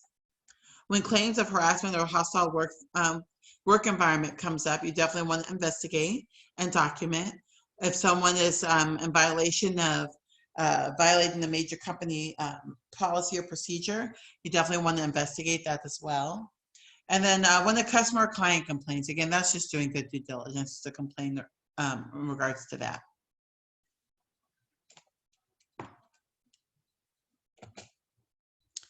when you determine that you do need to do an investigation, so let's say someone comes to you and they said, hey, so-and-so looked at me and, said something inappropriate to me, and this is not the first time, they've always said it. I want something done about it. Okay, thank you for letting us know, and now we need to investigate. The people involved in that investigation is a need-to-know basis. Not everyone needs to know who's being investigated and for what, unless they're going to be part of it and have something that they're going to provide, add knowledge to that. You may have to view video footage, time records. There's times when we have to verify, okay, based off the cameras or the time records, did they work the same day? Did they work the same time? And then once you've reviewed all of your evidence, determine the resolution. Were they in violation for that? Do you talk to the witnesses and the witnesses corroborated what the complainant said? And then you're going to follow up with the appropriate parties. And it may be as simple as someone bringing forth something and saying, you know what, thank you so much for bringing this to my attention. We did our investigation and we did resolve it. Please let us know if this continues. And you end it there. You may say, you know what, we've investigated something, but we just can't find any merit to that. So at this time, we're going to have to keep moving forward with business and, keep us informed if this happens or you feel like it's happening. So that's why investigations can be very important.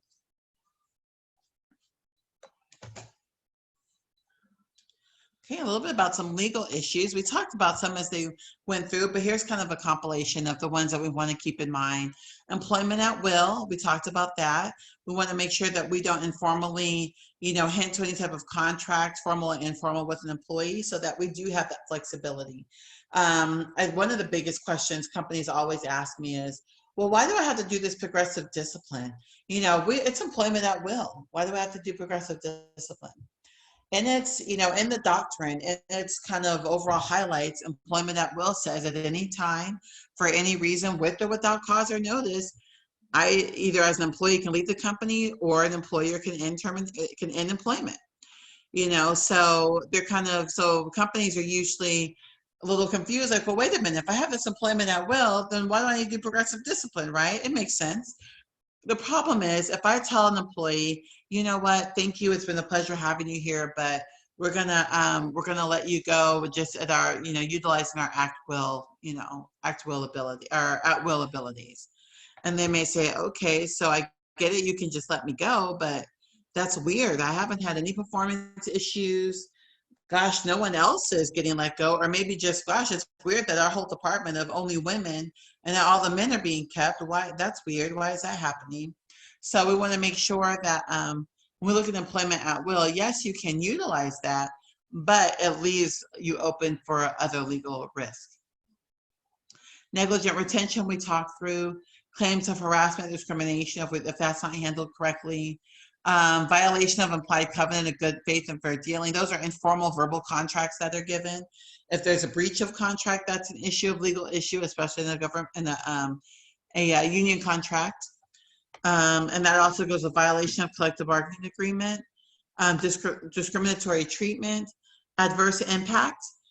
When you intend to do one thing, like let's say if we lay off a department, and to that point, I happen to lay off a department, and everyone in that department tends to be over 40, or of a certain minority group, or of the only minorities in the company, and everybody else is fine. And then violations of public policy. Public policy is having the right to maybe go vote, serve on jury duties. So anything that's your public, your kind of right as a citizen or local in that area to do, if we make a termination decision based on that, then we have a problem. So if I have an employee that gets put on, let's say this long case, this long trial, we don't know when it's going to end, they're being told it's going to at least be a month or two, and we say, well, no, we can't do that. We need this person here. And we say, you know what, we're going to let you go at this time because we can't accommodate that. What have you. Well, that's a violation of public policy, suing someone for exercising their right under the law. Other legal issues, you want to be sure that you're fair and objective and business related when you need to be. Consistent. That's the word of the day when it comes to disciplinary actions. What you do for one must do for all. Be aware of legal issues and potential lawsuits. So, for example, one of the questions I get a lot is, oh my goodness, so-and-so is a horrible employee. They're not doing what they're supposed to do. They've digressed, whatever it may be. but they recently had a workers' comp claim, right? So we don't want it to make it seem like, oh, you're on workers' comp, so we're going to terminate you. So we have to, and it's not that because they're on workers' comp that they're protected. Will we need to want to jump through a little bit more hoops and things than usual? Absolutely. But at the end of the day, you can still terminate them.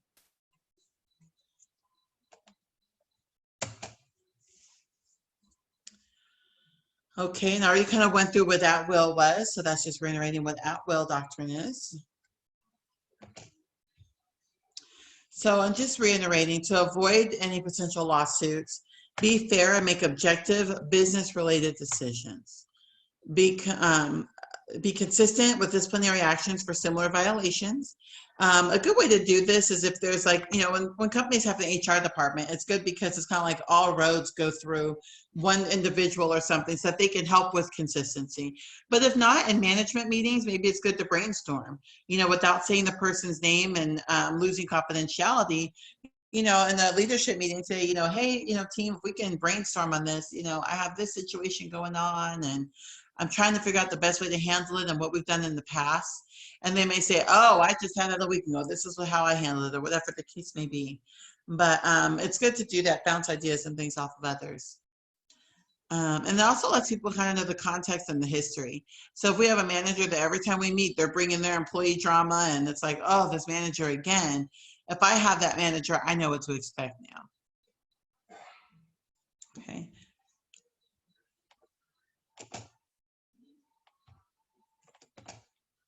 All right, well, great. Well, that's the end of our presentation for today. Do we have any questions or any comments regarding any of the information? Can someone share with the group maybe what was one of the biggest things that you learned on today's training that was kind of eye-opening or kind of a surprise for you?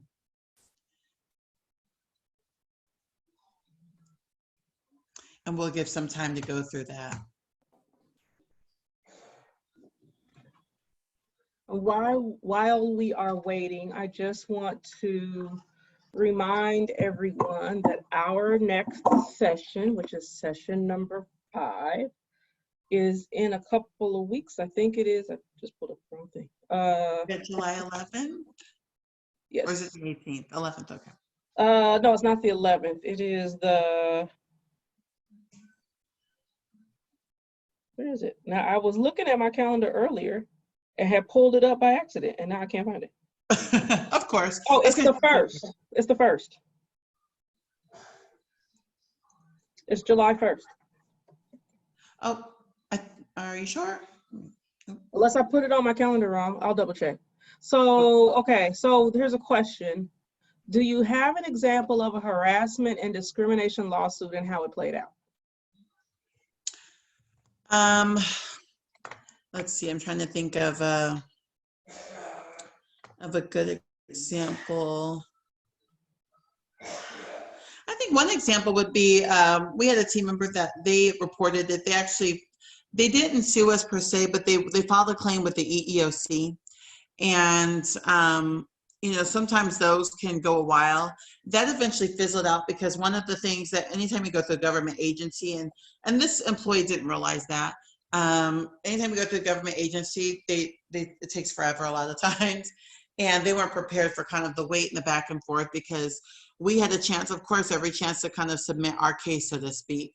And then it takes a while because the more allegations that are placed, the more people we need to talk to and witnesses and get their statements to send in with it. So, so that was an example of one of them. And I'll be honest with you, 9 times out of 10 of them, companies end up settling. And we go through mediation where there's typically a small settlement just to kind of have it go away. And unfortunately, it's the kind of where if we settle for something small, like let's say less than 10,000, that unfortunately is considered a victory. And it's a shame that it gets to that, but that's a lot of times how they end up. It's very rare that they actually make it to litigation and to the courts and the judge and everything. A lot of times they're solved and settled in mediation. And I would imagine it's because it's less expensive. It is. It's a lot more expensive for a company to fight it because even in situations where employees don't have an attorney, a lot of times for the company, it's so good to retain an attorney to help with the official response and things like that. to make sure things are done timely, and someone who knows the nuances and the ins and outs about the different groups that they're working with and what they prefer and how they want things presented and everything. So it's best to do that. Some ways to help with the cost, they don't exactly help with settlement fees, but if you have EPLI insurance, it's Employment Practices Liability Insurance, sometimes that can help with the costs, the attorney costs, especially with that. So that's something that you could utilize to help. I will warn you, a lot of times it is pretty expensive, but I've seen when EPLI, if a company is sued, especially when employees start at a high amount, because also no one ever really is just sued for harassment and discrimination, because sometimes, unless it's something that's very blatant, it's hard to a lot of times prove and involves witnesses and it takes time. They'll also include wage and hour stuff because there's more money in wage and hours. So they'll include everything in the kitchen sink. They'll put it all in there, the attorneys will. And so they'll go through it kind of one by one, and so when they do that, when there's more claims in there, that means it's going to be more costly to fight. And so typically an attorney, the retainers are, depending on the size of the company, but the retainers are average about $10,000 that they're going to ask starting off just to help defend that. And that's going to start with them writing the responses and filing stuff in court and things like that. When you have EPLI coverage, it a lot of times cover the retainer. And then they have the attorneys that they work with in their network and that are going to charge a lower rate than if you didn't have that. So, yeah. And then and we talk a little bit. I'm sorry. Go ahead, finish. I'll let you finish. Yeah, and we sometimes, and I'll talk about some of those in regards to, that's what the last one is over, that seminar is regarding systems in place, not only systems in regards to the good things that you want to look for and have in payroll systems and benefit companies and stuff, but also those kind of little company insurances outside of just the regular liability and business insurance and things, looking into EPLI and some of those other things that might be helpful too. And then there's a follow-up question, which is, what is mediation? Mediation is when you have someone that's your middle person. So they're an unbiased party. And I'll talk about both. You have mediation and arbitration. Mediation is someone that's a trained mediator. 9 times out of 10, they're not typically an attorney. They may be, sometimes they have a legal background or have been a paralegal or something, so they have some ideas, but they've gone through mediation school, they're certified. They have companies where you can even go to them and they have their mediators, and you have the two parties that are separate, and they help them come to an agreement. And they help each side kind of listen. So it's kind of like you're in between, your go-person, you're in between man, that they go from, literally I had this where the mediator kept going, we were in one conference room, the other party was in the other conference room, and the mediator went back and forth the whole time and saying, okay, so they're saying that this and that, and can you understand why they would think that? And then we'll say, yeah, but this, that, and the other, and we shouldn't have to do that because we did do this. And they say, okay, well, I'm going to take that down there to them. And then they go down to the other party. And they'll do that until we can kind of meet in the middle ground.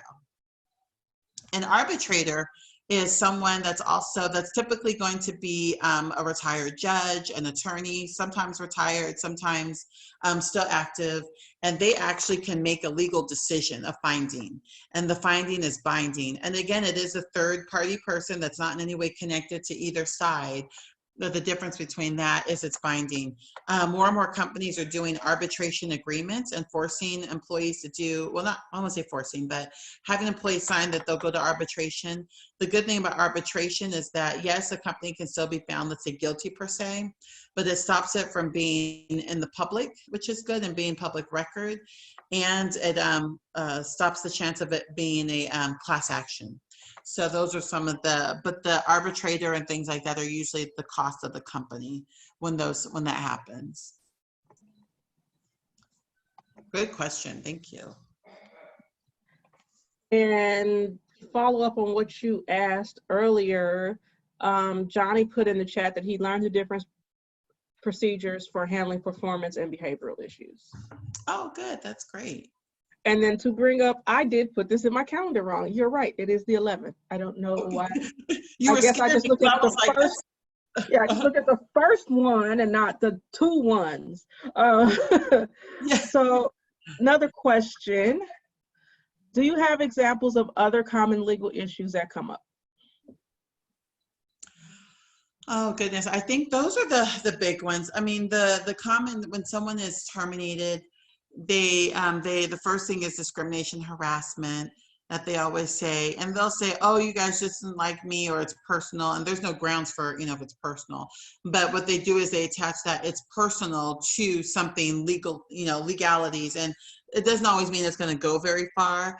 It may not even make it to a courthouse, and it may not even make it very far if they file something with one of the EEOC or the different state or government agencies. It's still, even if it doesn't go far, just the headache of having to address it can be just a pain, and takes away from business. So the most that we can reduce that, the better. It doesn't ever say that anyone's ever not going to, sue you, because that's just the environments that we are living these days. But you lessen that chance, the better you're prepared up front to limit that, because sometimes there's some employees that kind of make a living off of suing companies. I see it with workers' comp. I've seen it in a lot of different things. And a lot of times they do that with companies that don't have their ducks in a row, and they operate in the gray area. But companies that have it together and they document their stuff, they have their follow-up appropriately, they know that it's going to be hard to kind of pull anything, and that it's not going to go very far, because a lawsuit doesn't say, hey, company, was perfect and that the harassment never happens there. It's saying that we found that it happened and we jumped on it and handled it accordingly. So when that happens, where's the lawsuit? Where's the issue, right? We can't control what our people do or what they don't, but we can control the response to it. And if we dealt with it immediately when something happens, then it takes the air out of their sails. So good questions.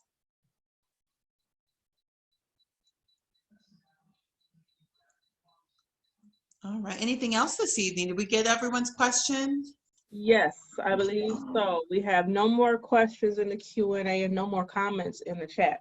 So I'm going to banter a little bit just to give people more time, and just remind people, okay, so our next session is July 11th, which is a Saturday, and it's in the morning at 10 a.m.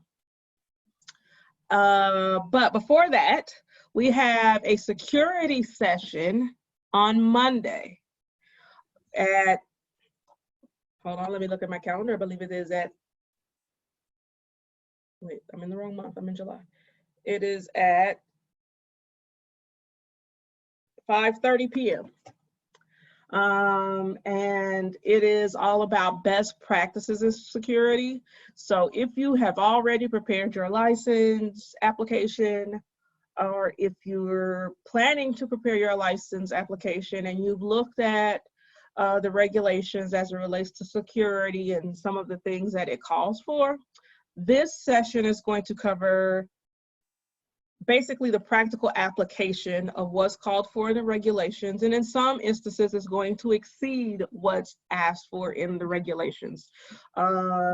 This is being presented by a retired deputy chief of police in the military, who has been responsible for, I believe, 4 military installations, and plus post-retirement also been responsible as project manager in building security for the Kennedy Center and the Library of Congress. So when it comes to securing buildings, he knows a lot about securing buildings and what are really good practices and procedures.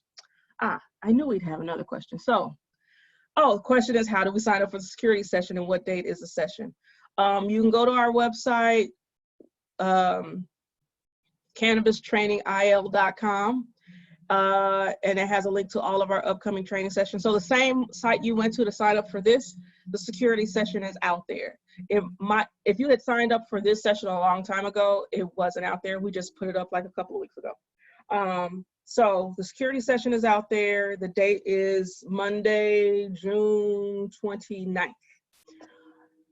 And we also have a networking session the following day on Tuesday, June 30th at 6 p.m. I think the time is right.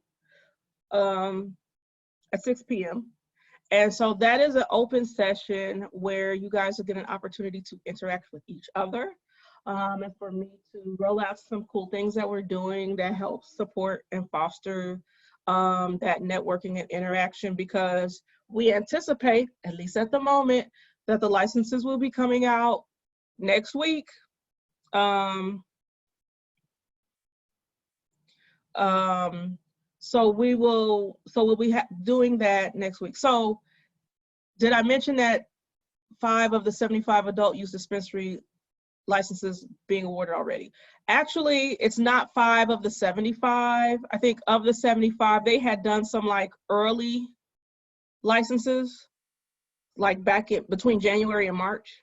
So there are 5 since May 1st, not 5 total. So I think the total is like 50 something. I had to count because there's like no count on the list, and probably because every time they issue a license, they just add it to the bottom of the list. But they put the issuance dates on there. So if you went to the IDFPR website and you went to the adult use cannabis section, you'd be able to see a list of all of the licenses that's been awarded. And so last time I counted, because I was like, well, how many have they actually done? I know how many they're supposed to do. I was wondering how close they were. And I'm like, oh no, they're not close at all.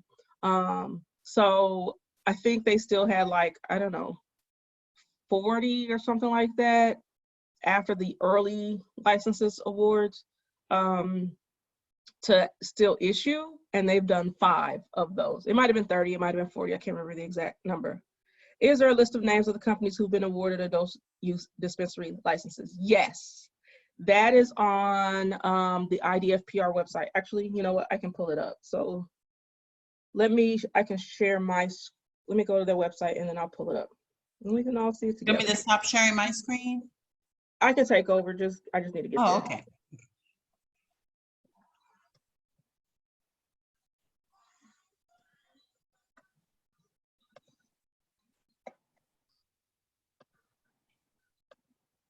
Okay, so you guys should be able to see my screen now. So this is the IDFPR website. I forget what IDFPR stands for.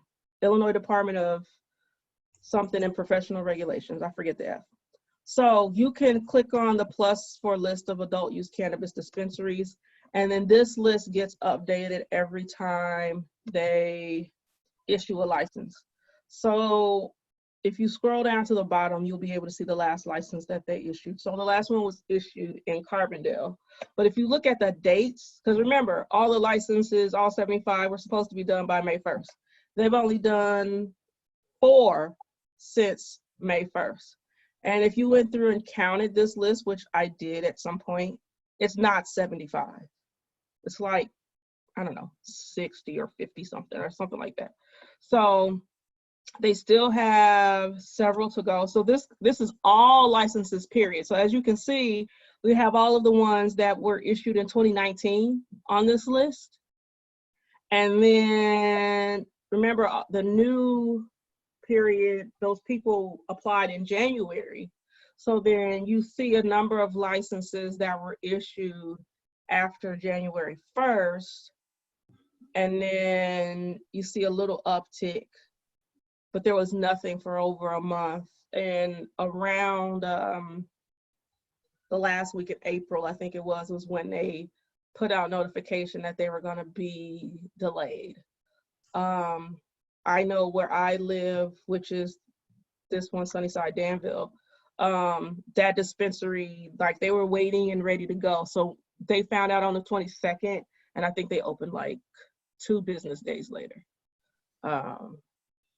But it's, you know, Sunnyside is a big brand, and they've got dispensaries all over the state. So we're still waiting to see on all of the others. And are the 4 new licenses awarded since May 1st medical dispensaries applying for a secondary site?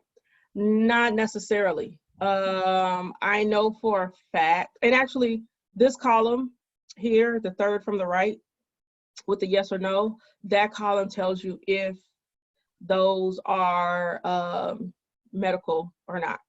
So as you can see, all of the ones that were issued in 19, all of them were medical. And then once you got to the very end of 19 going into 20, there's lots that are not medical. So no.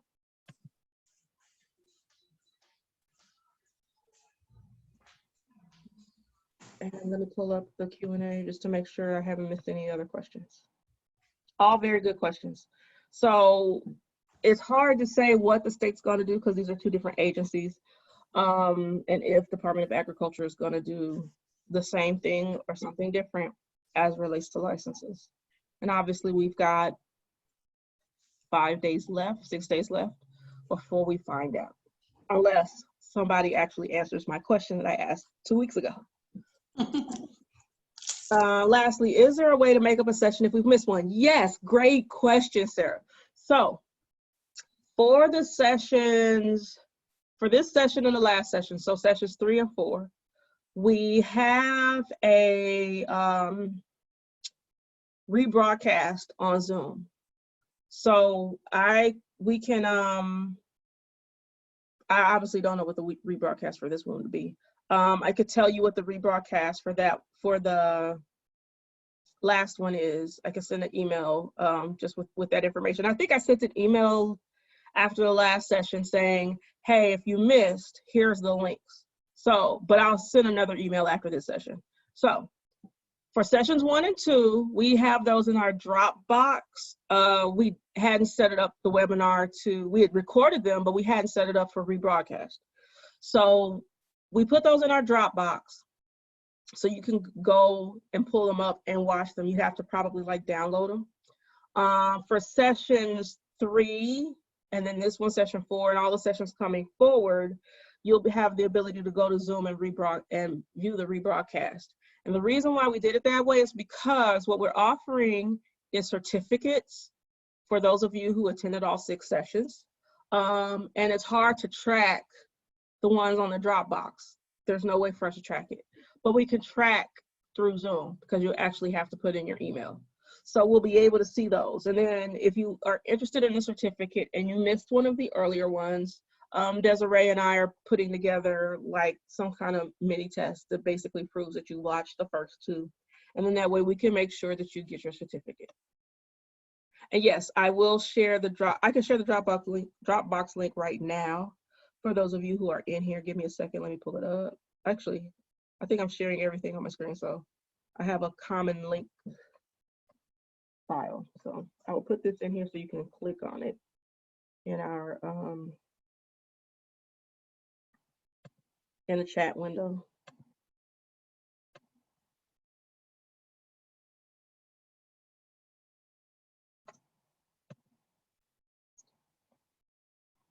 So I just put the Dropbox link. Oops, I put it in panelists. Let me do it again. So just put the Dropbox link in chat. So you all have that now. I will send an email out because I'm planning to send an email out basically following up on this session, reminding people about the networking session and the security sessions next week. So these links will also be there in the email that's going to go out. Now let me double check the Q&A. What other questions we might have? Are the rebroadcast sessions at a specific time or date, or just, no, you can just basically go on Zoom. Once you have the link for the rebroadcast, you just go on Zoom and you could just watch it whenever you go on Zoom. It could be 3 o'clock in the morning if you want to. You're very welcome. So any other questions? I'm going to type answers to all of these questions if anybody is keeping up with like the Q&A that way.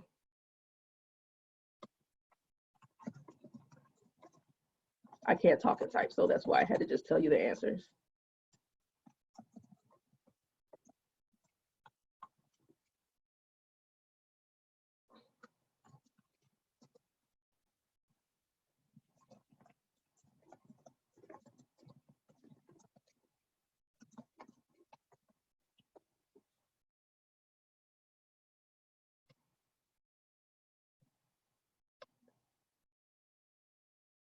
So if there are no other questions, then I think we are done, unless you guys want to sit here and watch me type. And I'm actually, you know what I'll do, that website that I just pulled up, the IDFPR, I will put a link to this in a chat.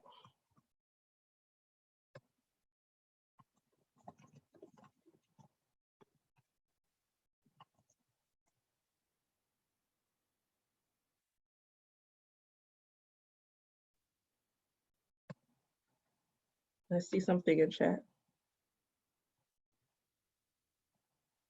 So there's a link to the IDFPR website.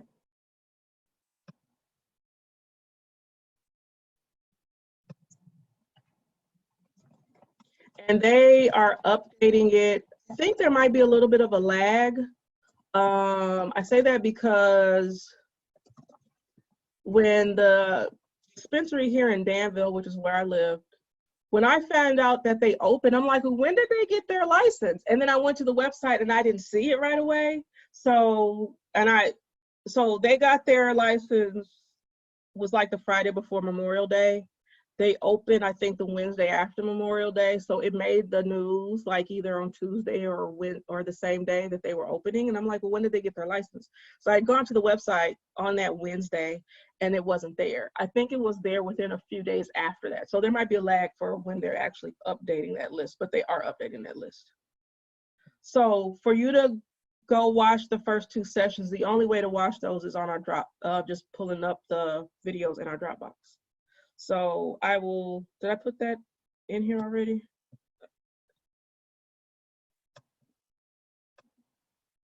Yes.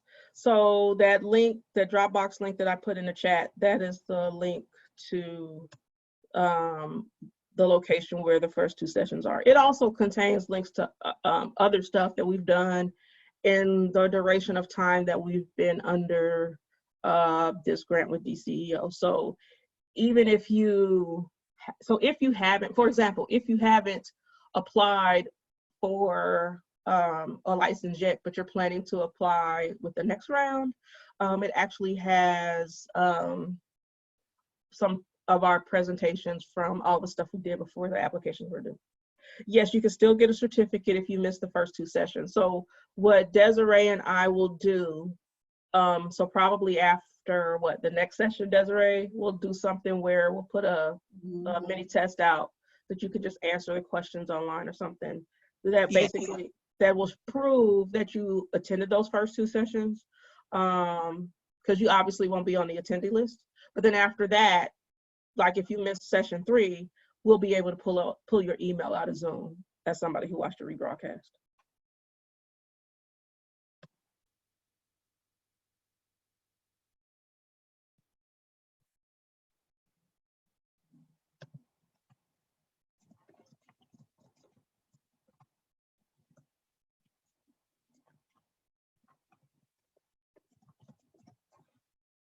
So are there any other questions? Trisha, did you want to talk a little bit also about the one-on-ones at all and mention that Yes, again? thank you.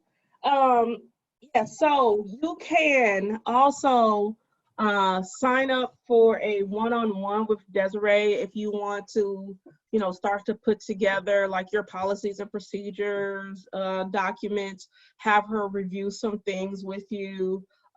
We can set that up. And so what you would do is, and let me go back into the chat, send an email to us at cannabis at the Trep School.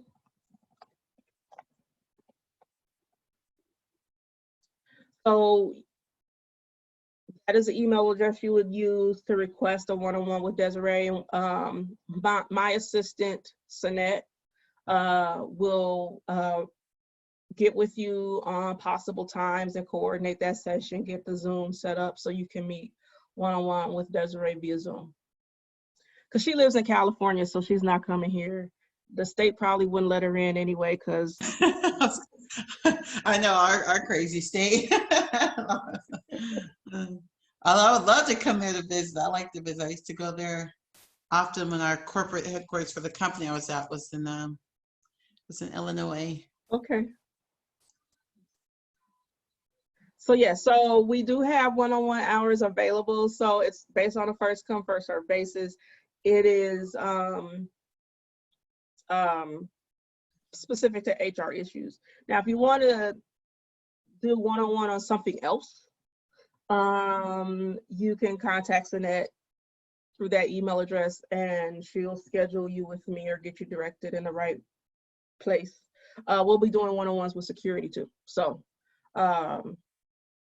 yes, those are available to you for free. It's all covered as part of the grant. It's your taxpayer dollars at work.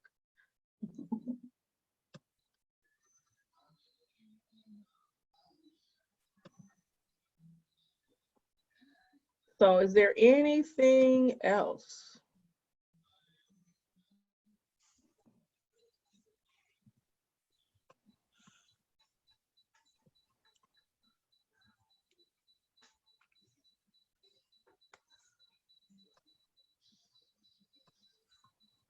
Well, hearing nothing else, then you guys are free to go.